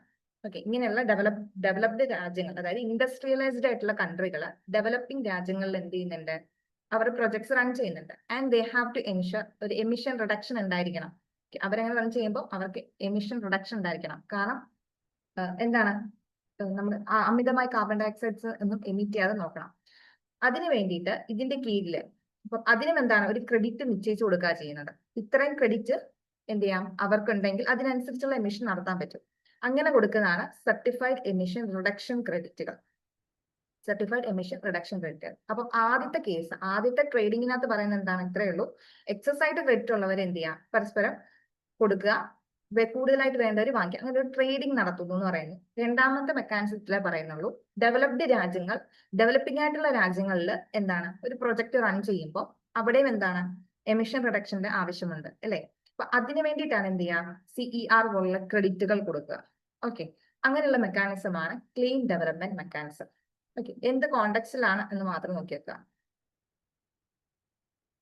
Then joint implementation എന്ന് പറഞ്ഞാല് നമ്മുടെ ഇപ്പൊ ഈ പറഞ്ഞ അനക്സർ ബിയിലുള്ള കൺട്രീസിനെ, അതായത് OECD കൺട്രീസ് ഈ എക്കോണമീസ് ഇൻ ട്രാൻസ്മിഷൻ ഉള്ള ഇക്കോണമി, അതായത് ഡെവലപ്പിംഗിൽ നിന്നും ഡെവലപ്ഡ് ആയിക്കൊണ്ടിരിക്കുന്ന രാജ്യങ്ങൾ, ഇൻഡസ്ട്രിയലൈസ്ഡ് ആയിട്ടുള്ള നേഷൻസ്. ഓക്കെ, ഇവരെന്താണ് പരസ്പരം അവരുടെ രാജ്യങ്ങൾ എന്ത് ചെയ്യുന്നുണ്ട്, എന്താണ് പ്രൊജക്ട്സ് റൺ ചെയ്യുന്നുണ്ട്. ഓക്കെ, അവര് ജോയിന്റ്ലി ഇംപ്ലിമെന്റ് ചെയ്യുന്ന എന്തെങ്കിലും പ്രൊജക്ട്സ്, അവിടെയും എന്തിന്റെ ആവശ്യമുണ്ട്, എമിഷൻ റിഡക്ഷൻ അവിടെയും എന്താണ് ചെക്ക് ചെയ്യണം അല്ലെ. അതിന് വേണ്ടിയിട്ടുള്ള ഒരു മെക്കാനിസം കൂടി എന്തിൽ പറയുന്നുണ്ട്, ക്യോട്ടോ പ്രോട്ടോകോളിൽ പറയുന്നുണ്ട്. 3 കാര്യങ്ങളാണ് പറയുന്നത് ക്യോട്ടോ പ്രോട്ടോകോളിൽ, 3 മെക്കാനിസംസ് ആണ്. ഒന്ന് പറയുന്നത് എന്താണ്, ട്രേഡിംഗ് ആണ്. ക്രെഡിറ്റുകൾ എക്സസ് ഉണ്ടെങ്കിൽ എന്ത് ചെയ്യാം, ട്രേഡ് ചെയ്യാൻ പറ്റും എന്നുള്ളത്. രണ്ടാമത് പറയുന്നു ഇൻഡസ്ട്രിയലൈസ്ഡ് അല്ലെങ്കിൽ ഡെവലപ്ഡ് ആയിട്ടുള്ള രാജ്യങ്ങൾ ഡെവലപ്പിംഗ് രാജ്യങ്ങളിൽ എന്ത് ചെയ്യുന്നുണ്ട്, പ്രൊജക്ട്സ് റൺ ചെയ്യുമ്പോൾ, അവർ പ്രൊജക്ട് റൺ ചെയ്യുമ്പോൾ അതിലുണ്ടാകുന്ന എമിഷൻസ് കുറയ്ക്കാൻ വേണ്ടിയിട്ടുള്ള മെക്കാനിസം, അതാണ് ക്ലീൻ ഡെവലപ്മെന്റ് മെക്കാനിസം. അതിന്റെ കീഴിലാണ് ഈ CER പോലുള്ള ക്രെഡിറ്റ്സ് എന്ത് ചെയ്യാം, ഇഷ്യൂ ചെയ്യുന്നത്. ദെൻ മൂന്നാമത് പറയുന്നത് ഈ ഡെവലപ്ഡ് രാജ്യങ്ങൾ പരസ്പരം ജോയിന്റ്ലി ഇംപ്ലിമെന്റ് ചെയ്യുന്ന അല്ലെങ്കിൽ അവരൊന്നിച്ച് ചെയ്യുന്ന പ്രൊജക്ടുകളിൽ എമിഷൻ റിഡക്ഷന്റെ ആവശ്യമുണ്ട്. റൈറ്റ്, അതിനു വേണ്ടിയിട്ടുള്ള കാര്യങ്ങൾ എന്തിൽ പറയുന്നുണ്ട്, ക്യോട്ടോ പ്രോട്ടോകോളിൽ പറയുന്നുണ്ട്. ആ 3 കാര്യങ്ങൾ എന്താന്ന് മാത്രമേ പറഞ്ഞുള്ളൂ കേട്ടോ. ഓക്കെ ആണോ? ഓക്കെ ആണോ? 3 എന്താന്ന് എഴുതി കിട്ടിയില്ലേ? ഒന്ന് ട്രേഡിംഗ് ആണ്, രണ്ടാമത്തത് എന്ന് പറയുന്നത് ഡെവലപ്ഡ് നേഷൻസ് ഡെവലപ്പിംഗ് രാജ്യങ്ങൾ ചെയ്യുന്നതിന് വേണ്ടിയിട്ട്, മൂന്നാമത് പറയുന്നത് ഡെവലപ്ഡ് രാജ്യങ്ങൾ തമ്മിലുള്ള ജോയിന്റ് ഇംപ്ലിമെന്റേഷൻ. ഇതാണ് 3 മെക്കാനിസത്തിലും പറയുന്നത്. ഇതാണ് ആ ഡിഫറൻസ്. ഓക്കെ,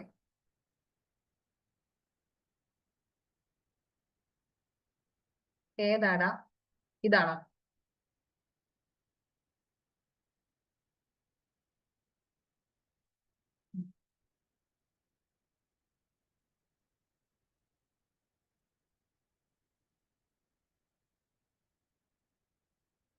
ഓക്കെ ആണോ?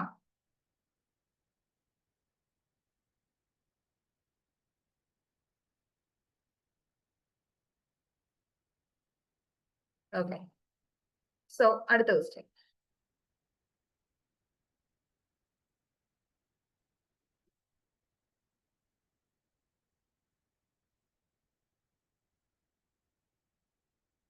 അടുത്ത ക്വസ്റ്റ്യൻ, ഇതിന്റെ ആൻസർ എന്ത് ചെയ്താണ്? നിങ്ങൾ ഇതിന് ആൻസർ ഒന്ന് ചെയ്യേ.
ഓക്കേടാ,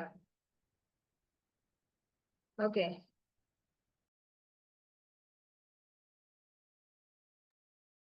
ഓക്കെ, ഇതിന് ആൻസർ നോക്കാം.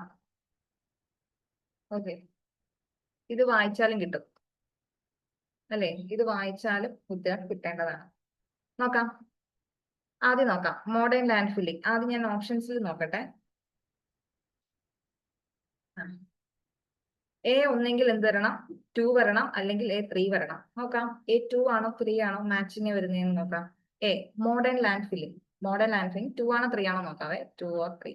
2 well engineered and managed facility. മൂന്നാമത്തത് എക്കോ ഫ്രണ്ട്ലി പ്രോസസ്. വായിക്കുമ്പോഴേ മനസ്സിലാവും, മോഡേൺ ലാൻഡ് ഫില്ലിംഗ് ആണ്, മോഡേൺ ആണ് അല്ലേ. അപ്പം വെൽ എഞ്ചിനീയർഡ് ആണ്, മാനേജ്ഡ് ഫെസിലിറ്റി ആണ് എന്ന് പറയുമ്പോൾ അത് ഓക്കെ ആകുന്നുണ്ട് അല്ലെ.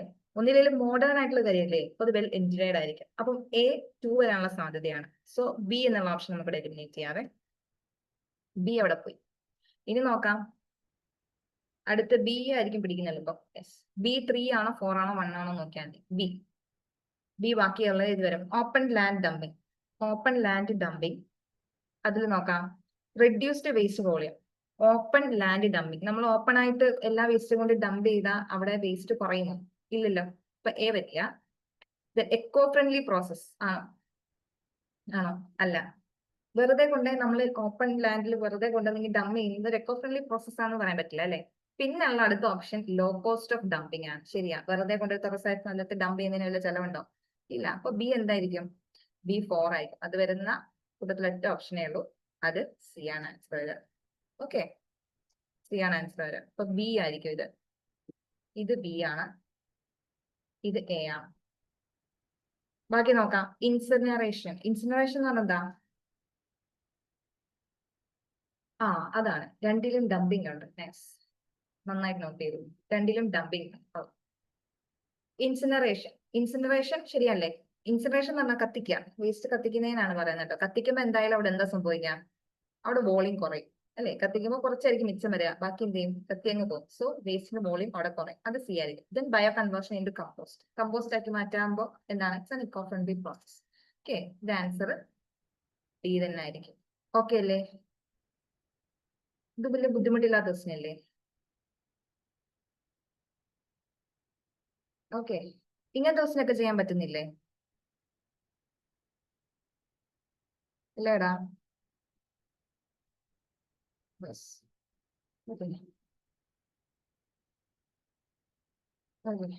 ദെൻ ഞാൻ ജസ്റ്റ് ഇതിലേക്ക് പോയാലോ? അതുകൊണ്ട് നമ്മുടെ മറ്റേ ഈ ക്വസ്റ്റിൽ ഞാൻ ജസ്റ്റ് ഒരു ക്ലാരിഫിക്കേഷൻ തരാവേ. ഇപ്പൊ നോക്കിയപ്പോ ഒന്ന് കണ്ടതാ നമ്മുടെ ഈ ക്വസ്റ്റ്യൻ. ഇതില്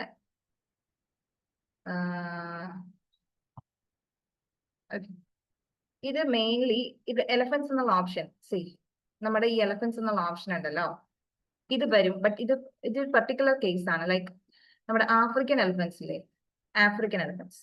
ഇതെല്ലാ എലഫൻസും പറയാമെന്ന് എനിക്കല്ല, ബട്ട് ആഫ്രിക്കൻ എലഫൻസിനെ പ്രത്യേകമായിട്ട് കാർബൺ സിംഗിളാന്ന് പറയുന്നുണ്ട്. Okay, may be African elephants വരാറുണ്ട് കേട്ടോ. ആഫ്രിക്കൻ എലഫൻസ് ആണെങ്കിൽ അത് കാർബൺ സിംഗ് ആയിട്ട് ആക്ട് ചെയ്യുന്നുണ്ട്. മേ ബി അതുകൊണ്ടായിരിക്കണം അവർ ആ ഓപ്ഷൻ ഇട്ടിട്ടുണ്ടാവുക. ഓക്കെ, മേ ബി അതുകൊണ്ടായിരിക്കണം ഇട്ടിട്ടുണ്ടാവുക. അപ്പം എലഫൻസും വരാം എന്ന് പറയാലോ, അതുകൊണ്ടായിരിക്കും. ഞാൻ ഇതിപ്പോ നോക്കിയപ്പോ കണ്ടതാ. ഓക്കെ, ഓക്കെ അല്ലേ? കണ്ടപ്പോ ഞാൻ അങ്ങ് പറഞ്ഞതാ. What is sink? Sink means reservoir, അതായത് അറ്റ്മോസ്ഫിയറിലെ കാർബണിനെ ഭൂമിയിൽ സ്റ്റോർ ചെയ്യുന്ന ഓരോ റിസർവയറുകൾ എന്ന് പറയാം. സിങ്ക് ചെയ്യാന്ന് പറഞ്ഞാൽ എന്താ? ഇങ്ങനെ മുങ്ങി പോവുക എന്നുള്ള അർത്ഥം അല്ലേ? അപ്പൊ അറ്റ്മോസ്ഫിയറിക് കാർബൺ ഡൈ ഓക്സൈഡിനെ ഭൂമിയിൽ പിടിച്ചു വെക്കുന്ന ആൾക്കാർ, അല്ലെങ്കിൽ അറ്റ്മോസ്ഫിയറിൽ നിന്ന് അബ്സോർബ് ചെയ്തെടുക്കുന്ന ആൾക്കാർ ആരൊക്കെയാണെന്നാണ് ചോദ്യം. And they will act as A reservoir. അവര് ആ കാർബൺ, അറ്റ്മോസ്ഫിയർ കാർബൺ എന്ത് ചെയ്യാം? സ്റ്റോർ ചെയ്ത് വെക്കും. Okay, okay. ആഫ്രിക്കൻ എലഫൻസിന് അതിന്റെ സ്പെഷ്യൽ കേസ് പറയുന്നുണ്ട്. മേ ബി അത് വെച്ചിട്ടായിരിക്കണം അവർ ആൻസർ ഇട്ടിട്ടുണ്ടാവുക. സോ ഞാൻ എന്ത് ചെയ്യാം? അത് സ്ലൈഡില് ഞാൻ അത് ഇവിടെ ആൻസർ ഇട്ടിട്ടില്ല. ഞാൻ അത് എന്ത് ചെയ്യാം? ആൻസർ കീയിൽ ഇട്ടേക്കാം കേട്ടോ. മേ ബി അതുകൊണ്ടായിരിക്കും അവർ ഇട്ടിട്ടുണ്ടാവുക. അപ്പൊ എനിക്ക് മേ ബി അവരത് നേരത്തെ കണ്ടിട്ടുണ്ടാവും, നമ്മളിപ്പല്ലേ കണ്ടത്. ഓക്കെ, അവർ നേരത്തെ കണ്ടു കാണും, അതായിരിക്കും ഇട്ടിട്ടുണ്ടാവുക. ഓക്കെ, സോ അത് പഠിച്ചു വെച്ചോ, അപ്പൊ കുഴപ്പമില്ലല്ലോ. നമുക്ക് ജസ്റ്റിഫൈ ചെയ്യാൻ കാര്യമുണ്ട്. മേ ബി അതുകൊണ്ടായിരിക്കണം അവർ ആൻസർ ഇട്ടിട്ടുണ്ടാവുക. അത് കൃത്യമായിട്ട് പറയുന്നുണ്ട്, നമ്മുടെ WWFന്റെ സൈറ്റിൽ പറയുന്നുണ്ട്. സോ ആഫ്രിക്കൻ എലഫൻസിന്റെ കേസ് പറയുന്നുണ്ട്. എല്ലാ എലഫൻസ് അങ്ങനെ വരുമോ എന്ന് എനിക്കറിയില്ല, പക്ഷെ അതുകൊണ്ടായിരിക്കും. അപ്പൊ എന്തായാലും എലഫന്റ് വന്നല്ലോ ഉത്തരത്തിൽ, നമുക്ക് അങ്ങനെ സമാധാനിക്കാം. അടുത്ത ക്വസ്റ്റ്യൻ, നമ്മൾ 5 കഴിഞ്ഞല്ലേ? ഓക്കെ, ശരിയടാ. അടുത്ത ക്വസ്റ്റ്യൻ.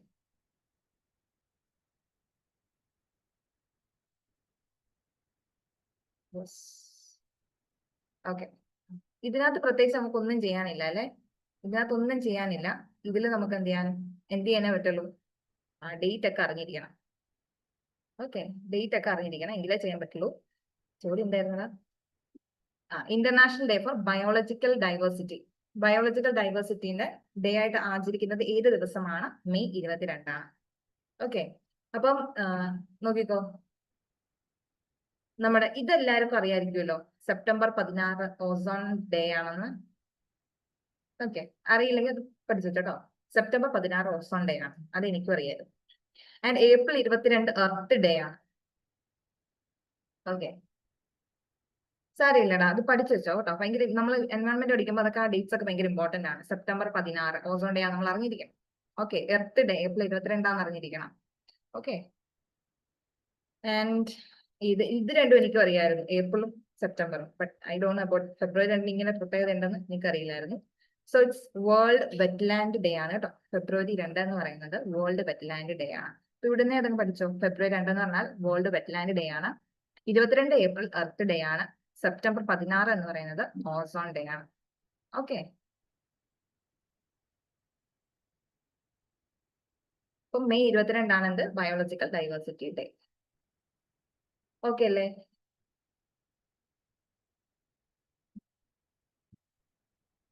അടുത്ത ക്വസ്റ്റ്യൻ. അടുത്ത ക്വസ്റ്റ്യൻ നമ്മുടെ റിച്ചർ സ്കെയിലും മോഡിഫൈഡ് മെർക്കാലി സ്കെയിലും തമ്മിലുള്ള ഡിഫറൻസ് ആണ് ചോദ്യം. ഓക്കെ, ആപ്റ്റ് ആയിട്ടുള്ള സ്റ്റേറ്റ്മെന്റ് ഏതാണ്? ഓപ്ഷൻ നോക്കുമ്പോഴേ മനസ്സിലാവും ഏതോ രണ്ട് സ്റ്റേറ്റ്മെന്റ് ശരിയാവത്തുള്ളൂ, ഏതൊക്കെയോ രണ്ട് സ്റ്റേറ്റ്മെന്റ് ശരിയാവത്തുള്ളൂ. So just try to answer. ഒന്ന് ആൻസർ ചെയ്ത് നോക്കിയേ.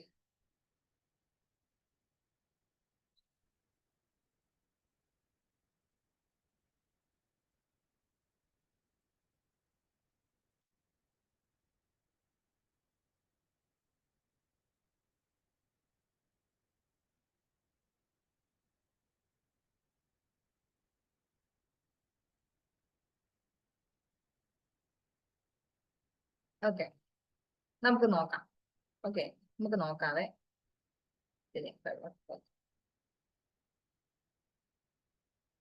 ഓക്കെ, നമ്മുടെ ചോദ്യം എന്താ? മോഡിഫൈഡ് മെർക്കാലി സ്കെയിലും അല്ലെ, മോഡിഫൈഡ് ആയിട്ടുള്ള മെർക്കാലി സ്കെയിലും റിച്ചർ സ്കെയിലും തമ്മിലുള്ള ഡിഫറൻസ് ആണ് ചോദ്യം.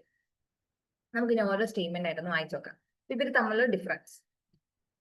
RS, richer scale, measures the energy released, while MMS measures both energy and devastation. Okay, അപ്പൊ രണ്ടിലും നമുക്ക് വായിച്ചത് മനസ്സിലാവുന്നുണ്ട്. രണ്ടിനകത്തും എനർജി റിലീസ് ചെയ്യുന്നതിനെ പറ്റി പറയുന്നുണ്ട് അല്ലെ, രണ്ടിലും എനർജി റിലീസ് ചെയ്യുന്നതിനെ പറ്റി പറയുന്നുണ്ട്. ആൻഡ് MMS ഡിവാസ്റ്റേഷൻ എന്ന് പറഞ്ഞ ഒരു അധിക സാധനം കൂടെ പറയുന്നത്, അതായത് ഡിവാസ്റ്റേഷനും മെഷർ ചെയ്യാൻ പറ്റുമെന്നാണ് അവർ പറയുന്നത്. അപ്പൊ ഞാൻ ഒന്നുകൂടെ നോക്കാം. Modified Mercalli scale, Richter scale. അപ്പൊ മോഡിഫൈഡ് മെർക്കാലി സ്കെയിൽ എന്ന് കേൾക്കുമ്പോൾ തന്നെ മോഡിഫൈഡ് ആണ് ആ സാധനം അല്ലെ, somewhat മോഡിഫൈഡ്. അപ്പം എന്തായിരിക്കണം? റിച്ചർ സ്കെയിലിനേക്കാൾ കുറച്ചുകൂടെ കഴിവുള്ള ആളായിരിക്കണം. അതുകൊണ്ട് മോഡിഫൈഡ് ആയിട്ടുള്ള ആളല്ലേ, കുറച്ചുകൂടെ അഡ്വാൻസ്ഡ് ആയിരിക്കണം. അപ്പൊ ഇയാൾ എനർജി മാത്രമാണെങ്കിൽ ഇയാൾ എനർജി ഡിവാസ്റ്റേഷനും വരാനുള്ള സാധ്യതയുണ്ട്. ഞാൻ കൺഫേം ചെയ്യുന്നില്ല, സാധ്യതയുണ്ട്. ഓക്കെ, പക്ഷെ പ്രോബബ്ലി അത് ഉത്തരമായിട്ട് വരായിരിക്കും. Okay, let's check. RS uses linear scale while MMS uses logarithmic scale. എനിക്ക് അതിൽ വലിയ ഐഡിയ ഇല്ല. സോ ഞാൻ ലെറ്റ്സ് കണ്ടിന്യൂ നോക്കാം. Then value of RS is constant in an earthquake while MMS varies depending upon distance.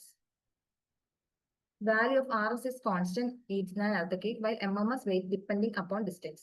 Okay, so എനിക്ക് ഒരു statement കിട്ടി, രണ്ടിന്റെയും ഡിഫറൻസ് പറയുന്ന ഒരു സ്റ്റേറ്റ്മെന്റ് കിട്ടി. നോക്കുമ്പോൾ RS കോൺസ്റ്റന്റ് ആണെന്ന് പറയുന്നുണ്ട്, മറ്റതില് ഡിസ്റ്റൻസിനനുസരിച്ച് മാറുന്നുണ്ട്. ശരിയല്ലേ? ഇനി ഞാൻ അതിനെ ആയിട്ടൊന്ന് കണക്ട് ചെയ്ത് നോക്കി. കാരണം ഞാൻ എടുത്തതില് വായിച്ചപ്പോ എനിക്ക് തിരക്കേടില്ലാന്ന് തോന്നിയോണ്ട് ഞാൻ ഇത് ആയിട്ടൊന്ന് കണക്ട് ചെയ്ത് നോക്കി. RS എനർജി മാത്രമേ റിലീസ് ചെയ്യുന്നുള്ളൂ. സോ എന്തായിരിക്കണം? ആ റിലീസ് ചെയ്യുന്ന എനർജി എത്ര എനർജി മാത്രമേ ഉള്ളായിരിക്കും? അത് പോകുന്ന പാത്തിൽ അത് കോൺസ്റ്റന്റ് ആയിക്കാനുള്ള സാധ്യത ഇല്ലേ? ഇല്ല എന്ന് പറയാൻ പറ്റത്തില്ലല്ലോ. അപ്പൊ അത് കോൺസ്റ്റന്റ് ആയിരിക്കും. അപ്പൊ മേ ബി അതിന്റെ വാല്യൂ എന്തായിട്ടിരിക്കാം? കോൺസ്റ്റന്റ് ആയിട്ടിരിക്കാം. കാരണം അവിടെ എനർജി മാത്രമേ അവർ നോക്കുന്നുള്ളൂ അല്ലെ. ആൻഡ് വൈൽ MMS നോക്കുമ്പോഴോ ഡിസ്റ്റൻസിനനുസരിച്ച് അത് മാറുന്നുണ്ട്. സി, ഇവിടെ ഡിവാസ്റ്റേഷനും അത് മെഷർ ചെയ്യുന്നുണ്ടെന്ന് പറയുന്നുണ്ട് അല്ലെ. എർത്ത് ഉണ്ടാകുന്ന പോയിന്റിൽ നിന്നും എന്താണ് അങ്ങോട്ട് പോകുന്നതോറും എന്താണ് ഡിവാസ്റ്റേഷന്റെ തോത് മാറിക്കൊണ്ടിരിക്കും. റൈറ്റ്? മേ ബി എന്താകാം ആ എന്നുള്ള ഓപ്ഷനുമായിട്ട് കണക്ട് ചെയ്ത് വായിക്കുമ്പോൾ യെസ്, എന്താണ് ഇതിനൊരു പോസിബിലിറ്റി എനിക്ക് ഫീൽ ചെയ്യുന്നുണ്ട്. ഓക്കെ, എന്തായാലും രണ്ടെണ്ണേ ഓപ്ഷനിൽ വരാനുള്ളൂ, രണ്ടെണ്ണേ ഓപ്ഷൻ വരാൻ പാടുള്ളൂ. സോ ഞാൻ എന്ത് ചെയ്തു? എയും സിയും ഹോൾഡ് ചെയ്യാണ്. അതെനിക്ക് കുഴപ്പമില്ലാന്ന് തോന്നിയുണ്ട് കേട്ടോ. രണ്ടെണ്ണം കണക്ട് ചെയ്ത് വായിക്കുമ്പോൾ ഓക്കെ തോന്നുന്നുണ്ട്. ഇനി ഞാൻ ഡി വായിച്ചു നോക്കാം. Levels in RS is more than MMS. C, അതെങ്ങനെ ശരിയാവും? ഓൾറെഡി മോഡിഫൈഡ് ആയിട്ടുള്ള ആളാണ്, കൂടിയ ആളാണ് MMS നമ്മൾ പറഞ്ഞാ വന്നത്. അപ്പൊ പിന്നെ പറയാം RSന്റെ ലെവൽസ് ആണ് കൂടുതൽ, RS MMSനേക്കാൾ കൂടുതലാണ്. സോ അവിടെ വരുമ്പോഴേ നമ്മൾ ഇത്ര വായിച്ചതിന്റെ ഒരു ഗുമ്മ ആ സ്റ്റേറ്റ്മെന്റിലേക്ക് പോയി. സോ ഞാൻ ഡി എന്തായാലും ഉറപ്പായിട്ട് അവിടെ ക്യാൻസൽ ചെയ്യും. ഓക്കെ, അപ്പൊ ഡി ഉള്ള ഓപ്ഷൻസ് എന്താണ്? ആകെ ഒരു ഓപ്ഷൻ ഉള്ളൂ, അത് എന്ത് ചെയ്യും? ക്യാൻസൽ ആയിപ്പോ. എന്തായാലും വായിച്ചപ്പോ ബാക്കിയുള്ളതിൽ എ എന്തായാലും വരണം. ഓക്കെ, കാരണം വായിക്കുമ്പോൾ എനിക്ക് സീൻ തോന്നില്ല. അപ്പൊ ബി എന്നുള്ള ഓപ്ഷനാണ് ഞാൻ എന്ത് ചെയ്യും, എലിമിനേറ്റ് ചെയ്യും. ഓക്കെ, പിന്നെ ബിയും സിയും പിന്നെ എന്റെ കയ്യിൽ നിൽക്കാം. രണ്ടിനെയും കമ്പയർ ചെയ്ത് നോക്കുമ്പോൾ ഏറ്റവും സ്ട്രോങ് ആയിട്ടുള്ള ഓപ്ഷൻ എനിക്ക് പിന്നെയും ഫീൽ ചെയ്യുന്നത് എന്താണ്, സി ആണ്. കാരണം ഇത് ഇങ്ങനെ തന്നെ ആവണം എന്ന് നിർബന്ധമൊന്നുമില്ല. മേ ബി ഒരു തിരിച്ചിട്ട് തന്നെയാണെങ്കിലും ഓക്കെ, എന്താ RS ലോഗാരിതമിൽ ചെക്ക് ചെയ്തൂടെ, എന്തും വരാം അല്ലെ. ബട്ട് ഈ എയും സിയും എന്താണ് വായിക്കുമ്പോൾ നല്ല മാച്ച് ഫീൽ ചെയ്യുന്നുണ്ട്. സോ ഞാൻ എന്ത് ചെയ്യും, go for option D. Answer എന്താ നോക്കാം. ആൻസർ എന്താ വരിക, ആൻസർ വരിക ഡി ആയിരിക്കും. ഓക്കെ ആണോ? ഓക്കെ ആണോ?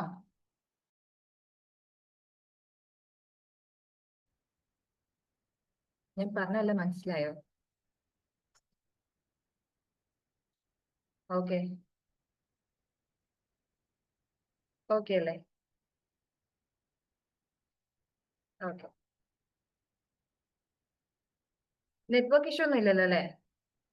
ഓക്കെ ആണല്ലോ, അതാണ് കാര്യം. ഓക്കെ, അങ്ങനെയാണ് നമ്മൾ ഈ ക്വസ്റ്റ്യൻ സോൾവ് ചെയ്യാം. സി എന്താണ് ഇനി ഇനി ഇത് കണ്ടന്റ് പഠിച്ചാ പിന്നെ പാടൊന്നുമില്ല. ഓക്കെ, ഇവിടെ നിങ്ങൾ പഠിച്ചോ. മെർക്കാലി സ്കെയിൽ എന്തിനാ ഉപയോഗിക്കുന്നത്? മെർക്കാലി സ്കെയിൽ ഉപയോഗിക്കുന്ന എർത്ത് കേക്കിന്റെ ഇന്റൻസിറ്റി അളക്കാൻ വേണ്ടിയിട്ടാണ്.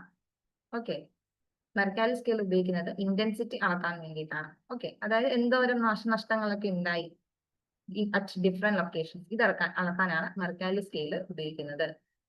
ഓക്കെ, റിച്ചർ സ്കെയിൽ ഉപയോഗിക്കുന്നത് മാഗ്നിറ്റ്യൂഡ് അല്ലെങ്കിൽ എനർജി റിലീസ്, എന്തോരം എനർജി റിലീസ് ആയി എന്ന് നോക്കാനാണ്. പഠിച്ചേക്കാം, റിച്ചർ സ്കെയില് മാഗ്നിറ്റ്യൂഡ് അല്ലെങ്കിൽ എനർജി റിലീസ് ചെക്ക് ചെയ്യാനാണ്, അല്ലെങ്കിൽ മെഷർ ചെയ്യാനാണ്. മോഡിഫൈഡ് മെർക്കാലി സ്കെയിൽ ഇന്റൻസിറ്റി അല്ലെങ്കിൽ ഡിവാസ്റ്റേഷൻ ഒക്കെ അളക്കാൻ വേണ്ടിയിട്ടാണ് എന്ത് ഉപയോഗിക്കുന്നത്, മോഡിഫൈഡ് മെർക്കാലി സ്കെയിൽ ഉപയോഗിക്കുന്നത്. ഓക്കെ, സി എന്ന ഓപ്ഷൻ കറക്റ്റ് ആണ് അല്ലേ? യെസ്, ഈ റിച്ചർ സ്കെയില് എന്താണ്, എനർജി അല്ലെങ്കിൽ മാഗ്നിറ്റ്യൂഡ് മാത്രമേ ചെക്ക് ചെയ്യത്തുള്ളൂ. ദാറ്റ് അതിപ്പോഴും എന്തായിരിക്കും, ഒരു സിംഗിൾ വാല്യൂ ആയിരിക്കും. ആൻഡ് MMS എന്താണ്, ഡിഫറെന്റ് ലൊക്കേഷൻസിലുള്ള ഇന്റൻസിറ്റി ആണ് അവർ അളക്കുന്നത്. റൈറ്റ്, ഡിഫറെന്റ് ലൊക്കേഷൻസിൽ എന്തോരം ഡിവാസ്റ്റേഷൻ നടന്നിട്ടുണ്ടെന്നാണ് MMS ഉപയോഗിച്ച് നമ്മൾ ചെക്ക് ചെയ്യുന്നത്. സോ എന്താണ്, എപ്പി സെന്ററിൽ നിന്നും ബാക്കി, എപ്പി സെന്റർ എന്ന് പറഞ്ഞാൽ എന്താണ്, എർത്ത് ഉണ്ടാകുന്ന ഒരു പോയിന്റ് അല്ലെ, ആ എനർജി റിലീസ് ചെയ്യുന്ന ഒരു പോയിന്റ്. ആ പോയിന്റിൽ എന്താണ്, ആ പോയിന്റിൽ നിന്നും ദൂരത്ത് പോകുന്നതിനനുസരിച്ച് ഇതിന്റെ ഇന്റൻസിറ്റിയിൽ വ്യത്യാസം ഉണ്ടായിരിക്കും. സോ MMS അതിനാണ് ചെക്ക് ചെയ്യുക. അതുകൊണ്ട് അത് ഡിഫറെന്റ് വാല്യൂ കാണിക്കും. RSS ആ ഒരൊറ്റ പോയിന്റ്, ആ ഒറ്റ വാല്യൂ, കാരണം ആ മാഗ്നിറ്റ്യൂഡ് മാത്രമേ RS ചെക്ക് ചെയ്യുന്നുള്ളൂ. ഓക്കെ അല്ലേ? ഓക്കെ, ആൻഡ് ബി എന്തുകൊണ്ട് ഇൻകറക്റ്റ് ആയി? ബി ഇത് ക്വസ്റ്റ്യനിൽ പറഞ്ഞത് ഇത് ലീനിയർ ആണെന്നാണ്, ബട്ട് അല്ല, ഇത് ലോഗാരിതമിക് ആണ്. ആൻഡ് MMS ഓർഡിനൽ ആണ്. ഓർഡിനൽ മീൻസ് എന്താണ്, നമ്മൾ റാങ്ക് ചെയ്യാണ്, ഇത്ര തോതനുസരിച്ച് എന്താണ് റാങ്ക് ചെയ്തെടുക്കുകയാണ്. അതാണ് ഓർഡിനൽ ആണ് എന്ന് പറയുന്ന ഉദ്ദേശം. അല്ലാതെ അത് ലോഗാരിതമിക് മെഷർ ഒന്നും അല്ല MMS എടുക്കാൻ. ഒരു റാങ്കിങ് ആണ്, ഇത്രയും ഓരോ പോയിന്റിലും ഇത്ര ആണ് റാങ്കിങ് ആണ്. ഇവിടെ കൂടുതൽ, ഇവിടെ അതിൽ കുറവ്, അങ്ങനെ പോയിന്റ് ആണ് എടുക്കുക. ആൻഡ് RS നമ്മൾ ലോഗാരിതമിക് സ്കെയിൽ ആയിരിക്കും, ലീനിയർ സ്കെയിൽ അല്ല ഉപയോഗിക്കുന്നത്. ഓക്കെ, ആൻഡ് ഇവിടെ സി ഇവിടെ പിന്നെ ഇതിന്റെ ലെവൽസിനെ പറ്റിയിട്ടാണ്. MMSന് അറൌണ്ട് 12 ലെവലുകൾ ഉണ്ട്. ഓക്കെ, അങ്ങനെ ഓർത്താൽ മതി. MMS എന്തായാലും നമ്മൾ എന്താണ് ഓർഡർ ചെയ്യാൻ വേണ്ടിയിട്ട് ഉപയോഗിക്കുന്നത് അല്ലേ. ഓർഡിനൽ ആണ് അവരുടെ മെഷർമെന്റ് അടക്കം, ഓർഡർ ആക്കാണ്. സോ ഒരു 12 ലെവലിലാണ് അവര് ഓർഡർ ചെയ്യുന്നത്. 12 ലെവലായിട്ട്, അതിന്റെ ഓരോന്നിന്റെയും കാഠിന്യം അനുസരിച്ചിട്ട് 12 ലെവലായിട്ടാണ്. സോ അതിന് 12 ലെവൽ ഉണ്ടെന്ന് ഓർത്തിരിക്കാം. ഓക്കെ, RS എത്രയാണ്, അതിന് അപ്പർ ലിമിറ്റ് ഒന്നുമില്ല. മാഗ്നിറ്റ്യൂഡ് എത്ര വേണേലും ആകാം അല്ലെ. ഒരു എർത്ത് കേക്കിന്റെ മാഗ്നിറ്റ്യൂഡ് എത്ര വേണേലാകാം, ചെറിയ ഭൂമികൾക്ക് ആകാം, വലുതാകാം. So magnitude can be anything, എത്ര വേണേലാകാം. അതിന് ഇത്രയും എന്താണ് ലിമിറ്റ് ഒന്നുമില്ല. ഓക്കെ, അത്രേ ഉള്ളൂ. ഓക്കെ അല്ലേ? ഓക്കെ ആണോ? സോ അടുത്ത ക്വസ്റ്റ്യൻ. ഓക്കെ, ഓക്കെ ആണ്. അടുത്ത ക്വസ്റ്റ്യൻ, എട്ടാമത്തെ ക്വസ്റ്റ്യൻ.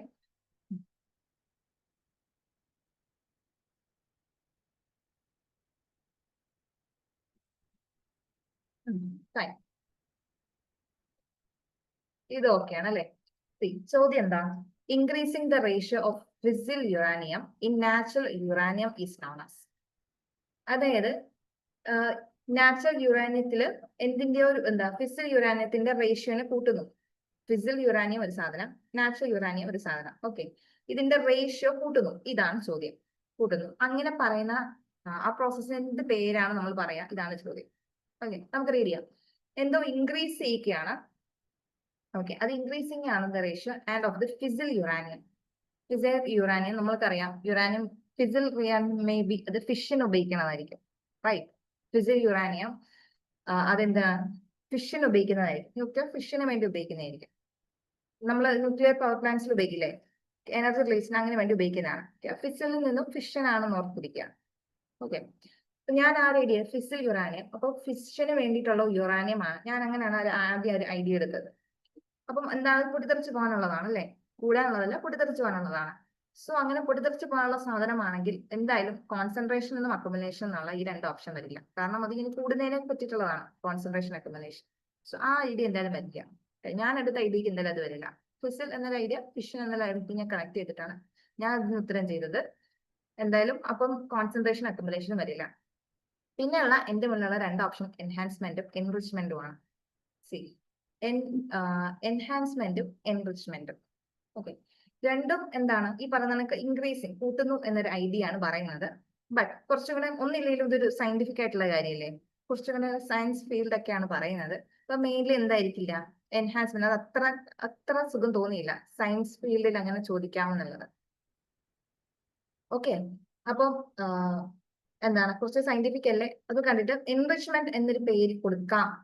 ഓക്കെ, കുറച്ചും കൂടെ അത് സയന്റിഫിക്കലി കൊടുക്കാൻ കൊള്ളാവുന്ന ഒരു പേരാണ് as compared to enhancement. Okay, എന്ന് ഫീൽ ചെയ്തിട്ടാണ് ഞാൻ എന്ത് ചെയ്യുന്നത്, ഓപ്ഷൻ ഡി ചൂസ് ചെയ്യുന്നത്. ഓക്കെ, ആൻസർ വരിക എൻറിച്ച്മെന്റ് ആണ് കേട്ടോ, എൻറിച്ച്മെന്റ് ആണ്. നമുക്ക് സയന്റിഫിക്കലി എൻഹാൻസ്മെന്റ് എന്നൊരു ടേം ഉപയോഗിക്കാൻ പറ്റില്ല. ഓക്കേടാ, ദാറ്റ്സ് ഇറ്റ്, മതി, അതാണല്ലോ മതി. ഓക്കെ, എവിടെയെങ്കിലും ഒരു കേട്ടുകേൾവിയുള്ള അറിവുകളായിരിക്കും പലതും. ഓക്കെ, എല്ലാം ഒന്നും നമ്മുടെ പഠിച്ചിട്ട് കിട്ടുന്നതായിരിക്കില്ലല്ലോ. പലതും ചിലപ്പോൾ വായിക്കുന്നതോ കേൾക്കുന്നതോ ഒക്കെ ആയിരിക്കും നമുക്ക് ഉപകാരപ്പെടുക. ശരി, അപ്പൊ എന്താണ് ഈ ഫിസിൽ യുറേനിയം? ഫിസിൽ യുറേനിയം നമ്മുടെ നാച്ചുറൽ യുറേനിയം ഉണ്ടല്ലോ, നമ്മൾ ന്യൂക്ലിയർ ഫിഷൻ ഉപയോഗിക്കുന്ന നാച്ചുറൽ യുറേനിയം. ആ നാച്ചുറൽ യുറേനിയത്തില് ഇതിന്റെ ഫിസിൽ കപ്പാസിറ്റി മീൻസ് ഇതിനെ ഫിഷൻ നടത്തിയിട്ട്, ഫിഷൻ എന്ന് വെച്ചാൽ ഇത് സ്പ്ലിറ്റ് ചെയ്തിട്ടല്ലേ, ഫിഷൻ നടത്തിയിട്ടുള്ള എനർജി റിലീസ്, അതാണ് നമ്മൾ ന്യൂക്ലിയർ എനർജിയായിട്ട് ഉപയോഗിക്കാം. ആ ഫിഷന് വേണ്ടിയിട്ടുള്ള ഒരു കപ്പാസിറ്റി ഉണ്ട്, ഫിസിൽ കപ്പാസിറ്റി. അത് നാച്ചുറൽ യുറേനിയത്തിൽ വളരെ കുറവാണ്, വളരെ കുറവാണ്. സോ അതിനാണ് നമ്മൾ എന്ത് ചെയ്യുന്നത്, അതിനകത്തോട്ട് ഈ യുറാനിയം 235 ആഡ് ചെയ്യുന്നത്. ഓക്കെ, അപ്പം നമ്മൾ അത് എന്തിനാണ് കൊടുക്കുന്നതെന്ന് ചോദിച്ചാൽ, ഇതിന് കപ്പാസിറ്റി ഈ നാച്ചുറൽ യുറാനിയത്തിന് അറൌണ്ട് ഒരു 0.7% അത്രയ്ക്ക് എന്തേ ഉള്ളൂ, അതിനുള്ള കപ്പാസിറ്റി ഉള്ളൂ. പക്ഷെ നമ്മൾ ഇതിനെ ഫിസിൽ യുറേനിയം റൈറ്റ്, അതിന്റെ യുറേനിയം 235 ആഡ് ചെയ്യുമ്പോൾ അതിന്റെ കപ്പാസിറ്റി കൂട്ടുമ്പോൾ നമുക്ക് അറൌണ്ട് ഒരു 3 to 5% എന്ത് ചെയ്യാൻ പറ്റും, അതിന്റെ കപ്പാസിറ്റി കൂട്ടാൻ പറ്റും. സോ നമ്മൾ എന്ത് ചെയ്യണം, ആഡ് ചെയ്ത് കൊടുക്കണം. നാച്ചുറൽ യുറാനിയത്തിന് എന്താണ്, ഒരു ഫിഷൻ നടത്താനുള്ള കപ്പാസിറ്റി ഇല്ല. അപ്പൊ അതിന്റെ കപ്പാസിറ്റി കൂട്ടാൻ വേണ്ടിയിട്ടാണ് നമ്മൾ എന്ത് ചെയ്യുന്നത്, ഈ പറഞ്ഞ 235 അതിന്റെ കൂടെ കൂട്ടി കൊടുക്കുന്നത്. അപ്പം അറൌണ്ട് 3 to 5% അതിന്റെ എന്താണ് കപ്പാസിറ്റി കൂടും. ഇപ്പൊ കൂടുതലായിട്ട് എന്ത് ചെയ്യണം, നമുക്ക് എനർജി റിലീസ് ചെയ്യും. ഇത്ര ഓർത്താൽ മതി, നാച്ചുറൽ യുറാനിയത്തിന്റെ കപ്പാസിറ്റി കൂട്ടാൻ വേണ്ടിയിട്ടാണ് നമ്മൾ ഇത് ചെയ്യുന്നത്. ഓക്കെ, അങ്ങനെ ചെയ്യുന്ന ആ പ്രോസസ്സിനെയാണ് നമ്മൾ എന്തെന്ന് വിളിക്കുക, എൻറിച്ച്മെന്റ് എന്ന് വിളിക്കുക. എൻറിച്ച് ചെയ്യാം, സാധനത്തെ എൻറിച്ച് ചെയ്യാം, അങ്ങനെ ഓർത്തിരുന്നാലും മതി. ഓക്കെ അല്ലേ? ഓക്കെ, ഓക്കെ ആണോ? ഓക്കെ ആണോ? യെസ്, അടുത്ത ക്വസ്റ്റ്യൻ.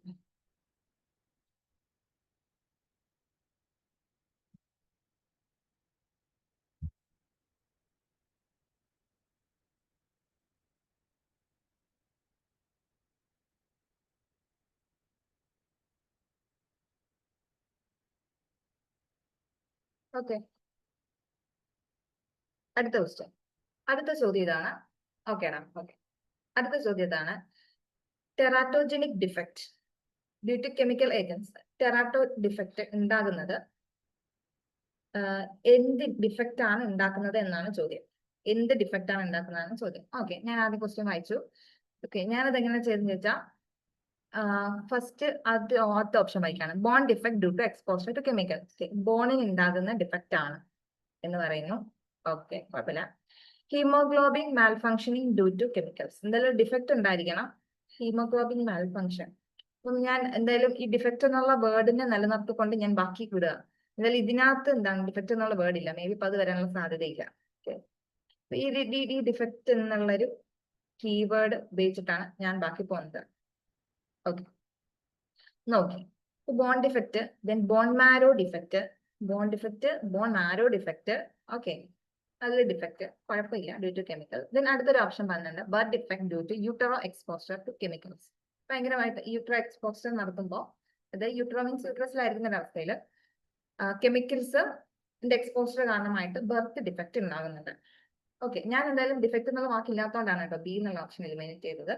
ഓക്കെ, കാരണം ബാക്കിയുള്ളതിലേക്ക് പറയുന്നുണ്ട്, മേ ബി ബാക്കിയുള്ളതിൽ എനിക്ക് കണക്ട് ചെയ്യാൻ പറ്റുമായിരിക്കും. സോ ഞാൻ എന്നിട്ട് ബാക്കി നോക്കി, എയും സിയും ഡിയും കൂടെ ഞാൻ കമ്പയർ ചെയ്ത് നോക്കിയപ്പോൾ വായിക്കുമ്പോൾ തന്നെ ഒരിടത്തിൽ ബോൺ ഡിഫക്റ്റ്, ഒന്നിൽ ബോൺ മാരോ ഡിഫക്റ്റ്, ഒന്നിൽ ഒരു birth defect due to utero exposure to chemicals. ഈ പറഞ്ഞ കണക്ക് നമ്മൾ നേരത്തെ ചെയ്ത പോലെ തന്നെ എനിക്ക് ഫീൽ ചെയ്ത് കുറച്ചുകൂടെ സ്പെസിഫിക് ആയിട്ട് കുറച്ച് സ്ട്രോങ് ആയിട്ട് ഫീൽ ചെയ്ത ഒരു സ്റ്റേറ്റ്മെന്റ് ഡി എന്നുള്ള ഓപ്ഷനാണ്. ഓക്കെ, കാരണം മറ്റതെല്ലാം ഓരോന്നോരോന്നായിട്ട് പറയുന്നു, ആൻഡ് ഇത് കുറച്ചുകൂടെ സ്പെസിഫിക് ആയിട്ട് കുറച്ച് വ്യത്യസ്തമായിട്ട് എന്ത് ചെയ്യുന്നുണ്ട് പറയുന്നുണ്ട്. ഓക്കെ, അതുകൊണ്ട് കുറച്ചുകൂടെ സ്പെസിഫിക്കേഷൻ ഉള്ളതുപോലെ എനിക്ക് ഫീൽ ചെയ്തു and feels like A strong statement. അത് വായിക്കുമ്പോൾ എനിക്ക് ഫീൽ ചെയ്യുന്നുണ്ട് ബാക്കി മൂന്നെണ്ണത്തെക്കാള് കുറച്ചുകൂടെ സ്ട്രോങ് ആണ് ഫീൽ ചെയ്യുന്നുണ്ട്. അങ്ങനെയാണ് ഞാൻ എന്ത് ചെയ്യുന്നത് ഡി എന്നുള്ള ഓപ്ഷൻ എടുക്കുന്നത്. ഓക്കെ, ഓക്കെ ആണോ? അങ്ങനെയാണ് ഞാൻ ഈ ക്വസ്റ്റ്യൻ സോൾവ് ചെയ്തത് കേട്ടോ. ആൻസർ വരാം birth defect due to utero exposure to chemicals. സംഭവം ഇത് തന്നെയാണ്. അതായത് നമ്മൾ ഫീറ്റസ് ആയിരിക്കും, അതായത് യൂട്രസിലായിരിക്കുന്ന സമയത്ത് കുട്ടികൾ ഫീറ്റസ് ആയിരിക്കുന്ന അവസ്ഥ ഉണ്ടല്ലോ, ആ ഒരു അവസ്ഥയിൽ എന്താണ് ഡ്യൂ ടു ഈ പറയുന്നതാണ് പ്രഗ്നന്റ് വിമൻ ഒരുപാട് ആൽക്കഹോൾ കൺസംഷൻ കാരണമായിട്ടോ അല്ലെങ്കിൽ കൂടുതൽ കെമിക്കൽസോ ഒരുപാട് മെഡിക്കേഷൻ കൂടുന്നത് കാരണമായിട്ടോ എന്തുണ്ടാകുന്നുണ്ട് ഫീറ്റസിന് ഉണ്ടാകുന്ന ഡിഫക്റ്റുകൾ. ഓക്കെ, അതിനെയാണ് നമ്മൾ ഈ ടെറാറ്റോജെനിക് ഡിഫക്റ്റ് എന്ന് പറയാം. ഓക്കെ, യൂട്രോ മീൻസ് യൂട്രസിലായിരിക്കുന്ന ഒരു അവസ്ഥയിൽ എന്താണ് കൂടുതലായിട്ട് കെമിക്കൽ എക്സ്പോസ്റ്റ് ഉണ്ടാകാം. മെയിൻലി ഈ ആൽക്കഹോൾ കൺസംഷൻ ആണ് പറയാം, പിന്നെ കെമിക്കൽസ്, റേഡിയേഷനും ഓവർ മെഡിക്കേഷനും ഒക്കെ കാരണമായിട്ട് എന്ത് ചെയ്യാം ഫീറ്റസിൽ നമ്മൾ ബർത്തിലെ തന്നെ ഡിഫക്റ്റ് ഉണ്ടാകും. ഓക്കെ, അതാണ് ടെറാറ്റോജെനിക് ഡിഫക്റ്റ് എന്ന് പറയുന്നത്. ഓക്കെ അല്ലേ?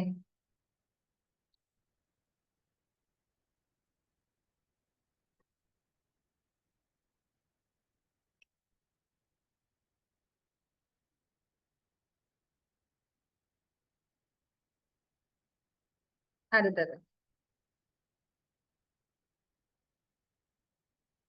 Last question.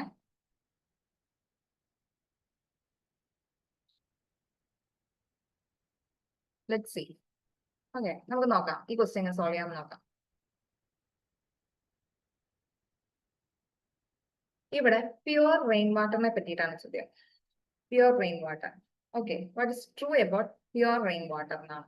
ഓക്കെ, അപ്പൊ നമ്മൾ പ്യുവർ റെയിൻ വാട്ടർ ആണ്. ഓക്കെ, അപ്പൊ നമുക്കൊരു ഐഡിയ വേണം, റെയിൻ വാട്ടർ എന്ന് പറയുന്നത് എങ്ങനെ വരുന്നതാണ്? ആകാശത്ത് അല്ലെ മേഘങ്ങളിൽ നിന്ന് വരുന്നതാണ് അല്ലെ? തീർച്ചയായിട്ടും അവിടെ എന്തുണ്ടായിരിക്കും?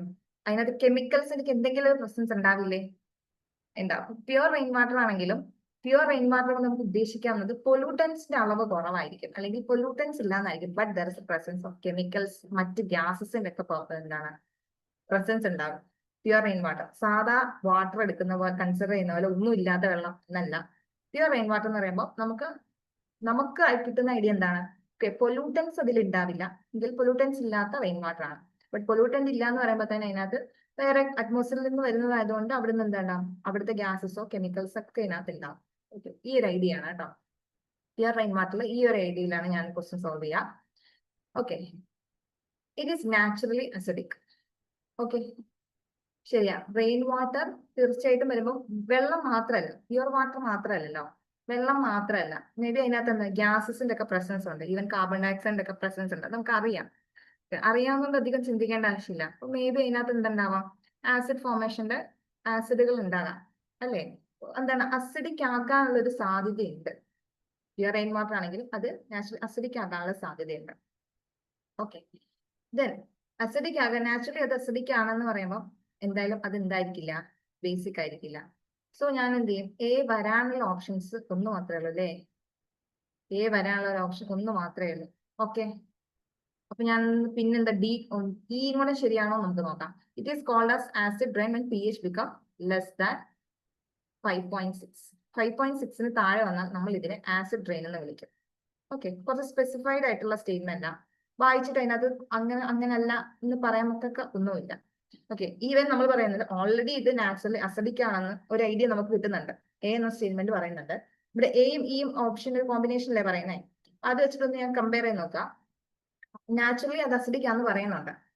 Naturally acidic which means pH 7 താഴെയായിരിക്കും. 7 താഴെയായിരിക്കും. അപ്പം ആസിഡ് എന്ന് പറയുമ്പോൾ എഗെയിൻ അതൊരു പോയിന്റിനേക്കാൾ കുറച്ചും കൂടെ താഴെയായിരിക്കും. കുറച്ചും കൂടെ അസിഡിറ്റി കൂടുന്നുണ്ട്. എയും ഇയും നോക്കുമ്പോൾ എന്താണ് അത് കമ്പയർ ചെയ്യാൻ പറ്റുന്നുണ്ട്.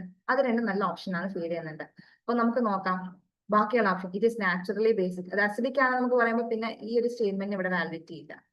ഓക്കെ, ബി വരില്ല. പിന്നെ ഇറ്റ് ഈസ് ന്യൂട്രൽ അല്ല. അസിഡിക് ആണ് ഓൾറെഡി പറഞ്ഞു.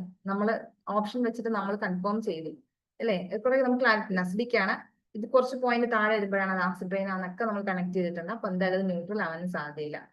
ന്യൂട്രൽ അല്ലെങ്കിൽ പിന്നെ അതിന്റെ pH വാല്യൂ 7 ആയിരിക്കില്ല. അപ്പൊ എന്തായാലും ഈ ഓപ്ഷനും വരില്ല. സോ വരാനുള്ള സാധ്യത എന്താണ്? എയും ഇയും. എ ആയിരിക്കും ഉത്തരം വരിക. ഓക്കെ, സി ഇവിടെ എന്താണ് എടാ, പ്യുവർ റെയിൻ വാട്ടറിന്റെ pH വാല്യൂ എന്ന് പറഞ്ഞാൽ 5.6 ആണ്. ഇവിടെ കൊടുത്തിട്ടില്ലേ 5.6 ആണെന്നുള്ളത്. ഒരു പ്യുവർ റെയിൻ വാട്ടറിന്റെ pH വാല്യൂ എന്ന് പറഞ്ഞാൽ 5.6 ആയിരിക്കും. ഓക്കെ, ഓൾറെഡി 7 താഴോട്ട് വന്നാൽ അസിഡിക് ആണെന്ന് അറിയാലോ അല്ലേ? 7 ഇങ്ങോട്ട് പോയി കഴിഞ്ഞാൽ അസിഡിക് ആണ്. 7 ഇങ്ങോട്ട് പോയാലാണ് pH വാല്യൂ ഇങ്ങോട്ട് പോയാലാണ് ബേസിക് ആക്കുക. ഓക്കെ, 5.6 അതായത് നാച്ചുറലി പ്യുവർ റെയിൻ വാട്ടർ എന്ന് പറഞ്ഞാൽ 5.6 അതായത് 7 താഴെയാണ് കാണിക്കാം. 7 താഴെയാണ്. അപ്പൊ ഓൾറെഡി അതാണ് നാച്ചുറലി അത് അസിഡിക് ആയിട്ടുള്ള ആളാണ്. ഓക്കെ, ആൻഡ് ഈവൻ ഈ 5.6ലും താഴെ വരുമ്പോഴാണ് എന്ത് സംഭവിക്കുന്നത്? ഇത് ആസിഡ് റെയിൻ ആയി മാറുന്നത്. ഓക്കെ, മെയിൻലി ആസിഡ് റെയിൻ ആയി മാറുന്നത്. ഓക്കെ ഓക്കെ, പിന്നെ ഈ ഒരു പോയിന്റ് കൂടെ ഓർത്തിരുന്നോണം. ആസിഡ് റെയിനിന് കോൺട്രിബ്യൂട്ട് ചെയ്യുന്ന മേജർ പൊല്യൂട്ടന്റ് ഏതൊക്കെയാണെന്ന്. ഓക്കെ, ആസിഡ് റെയിനിന്റെ ആക്കുന്ന മേജർ പൊല്യൂട്ടൻസ് ഏതൊക്കെയാണെന്നുള്ളത്. ഒന്ന് സൾഫർ ഡയോക്സൈഡ്, മറ്റത് നൈട്രജൻ ഡയോക്സൈഡും ആണ് കേട്ടോ. ഇവയുടെ പ്രസൻസ് ആണ് റെയിൻ വാട്ടറിനെ അസിഡിക് ആക്കുന്നത് കൂടുതലായിട്ട്. ആസിഡ് റെയിനിലെ മേജർ പൊല്യൂട്ടൻസ് ആണ് സൾഫർ ഡയോക്സൈഡും നൈട്രജൻ ഡയോക്സൈഡും. ആ പോയിന്റോടെ ഒന്ന് നോട്ട് ചെയ്തേക്കാം. ഓക്കെ അല്ലേ? ഓക്കെ അല്ലേ?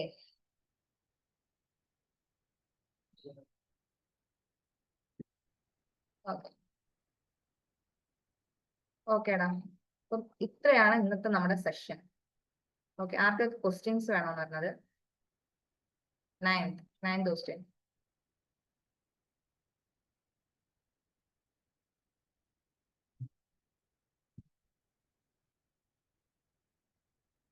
താങ്ക് യുടാ, താങ്ക് യു. ഓക്കെ, 10ാമത്തെ ക്വസ്റ്റ്യൻ. ഓക്കേടാ, ഓക്കെ. 1 and 2. നിങ്ങൾക്ക് ക്വസ്റ്റ്യൻസ് മാത്രം മതിയോ? നിങ്ങൾക്ക് ആപ്പിൽ കിട്ടില്ല. 10ാമത്തെ ക്വസ്റ്റ്യൻ. താങ്ക് യുടാ, താങ്ക് യു.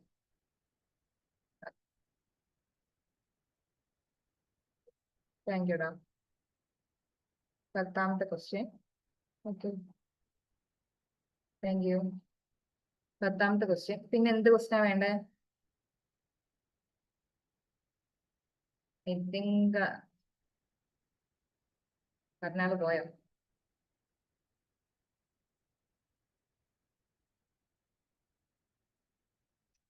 ഫസ്റ്റ് ക്വസ്റ്റ്യൻ ആണെന്ന് തോന്നുന്നു അല്ലേ? 1. താങ്ക് യുടാ. 1, 2. പ്രസ് ചെയ്താ പോയോടാ നിങ്ങള്? അതുണ്ടോ? ഓക്കെ, 2. 9th പറയാം. ബാക്കിയുള്ളത് ലീവ് ചെയ്തട്ടോ. സെക്കൻഡ് ക്വസ്റ്റ്യൻ ഇതാണ്. ഞാൻ ആൻസർ ക്വസ്റ്റ്യൻ ഇതാണ്. ആൻഡ് ഇതിന് ആൻസർ വരിക ഇതായിരിക്കും. ഓക്കെ, വേറെ ഇല്ലല്ലോ? ഓക്കെ,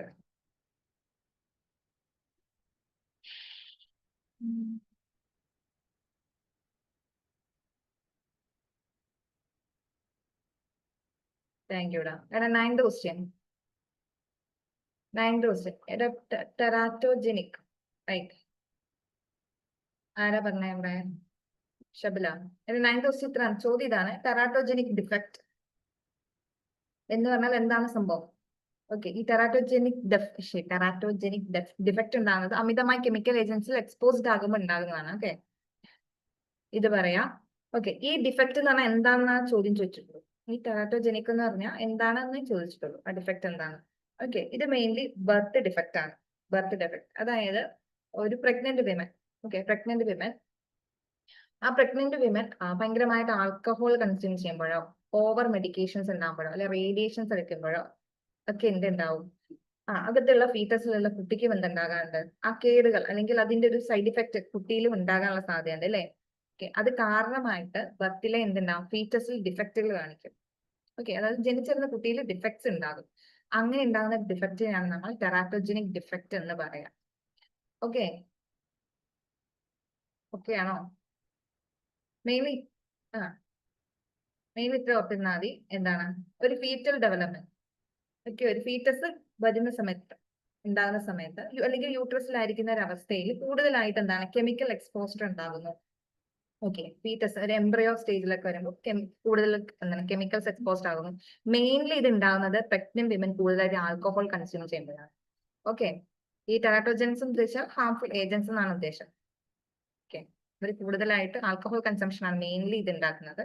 ആൻഡ് അതുപോലെ തന്നെ മറ്റ് കെമിക്കൽസ് കാരണമായിട്ടും എന്തുണ്ടാവും? ഈ ടെറാറ്റോജനിക് ഡിഫക്റ്റ് ഉണ്ടാകും.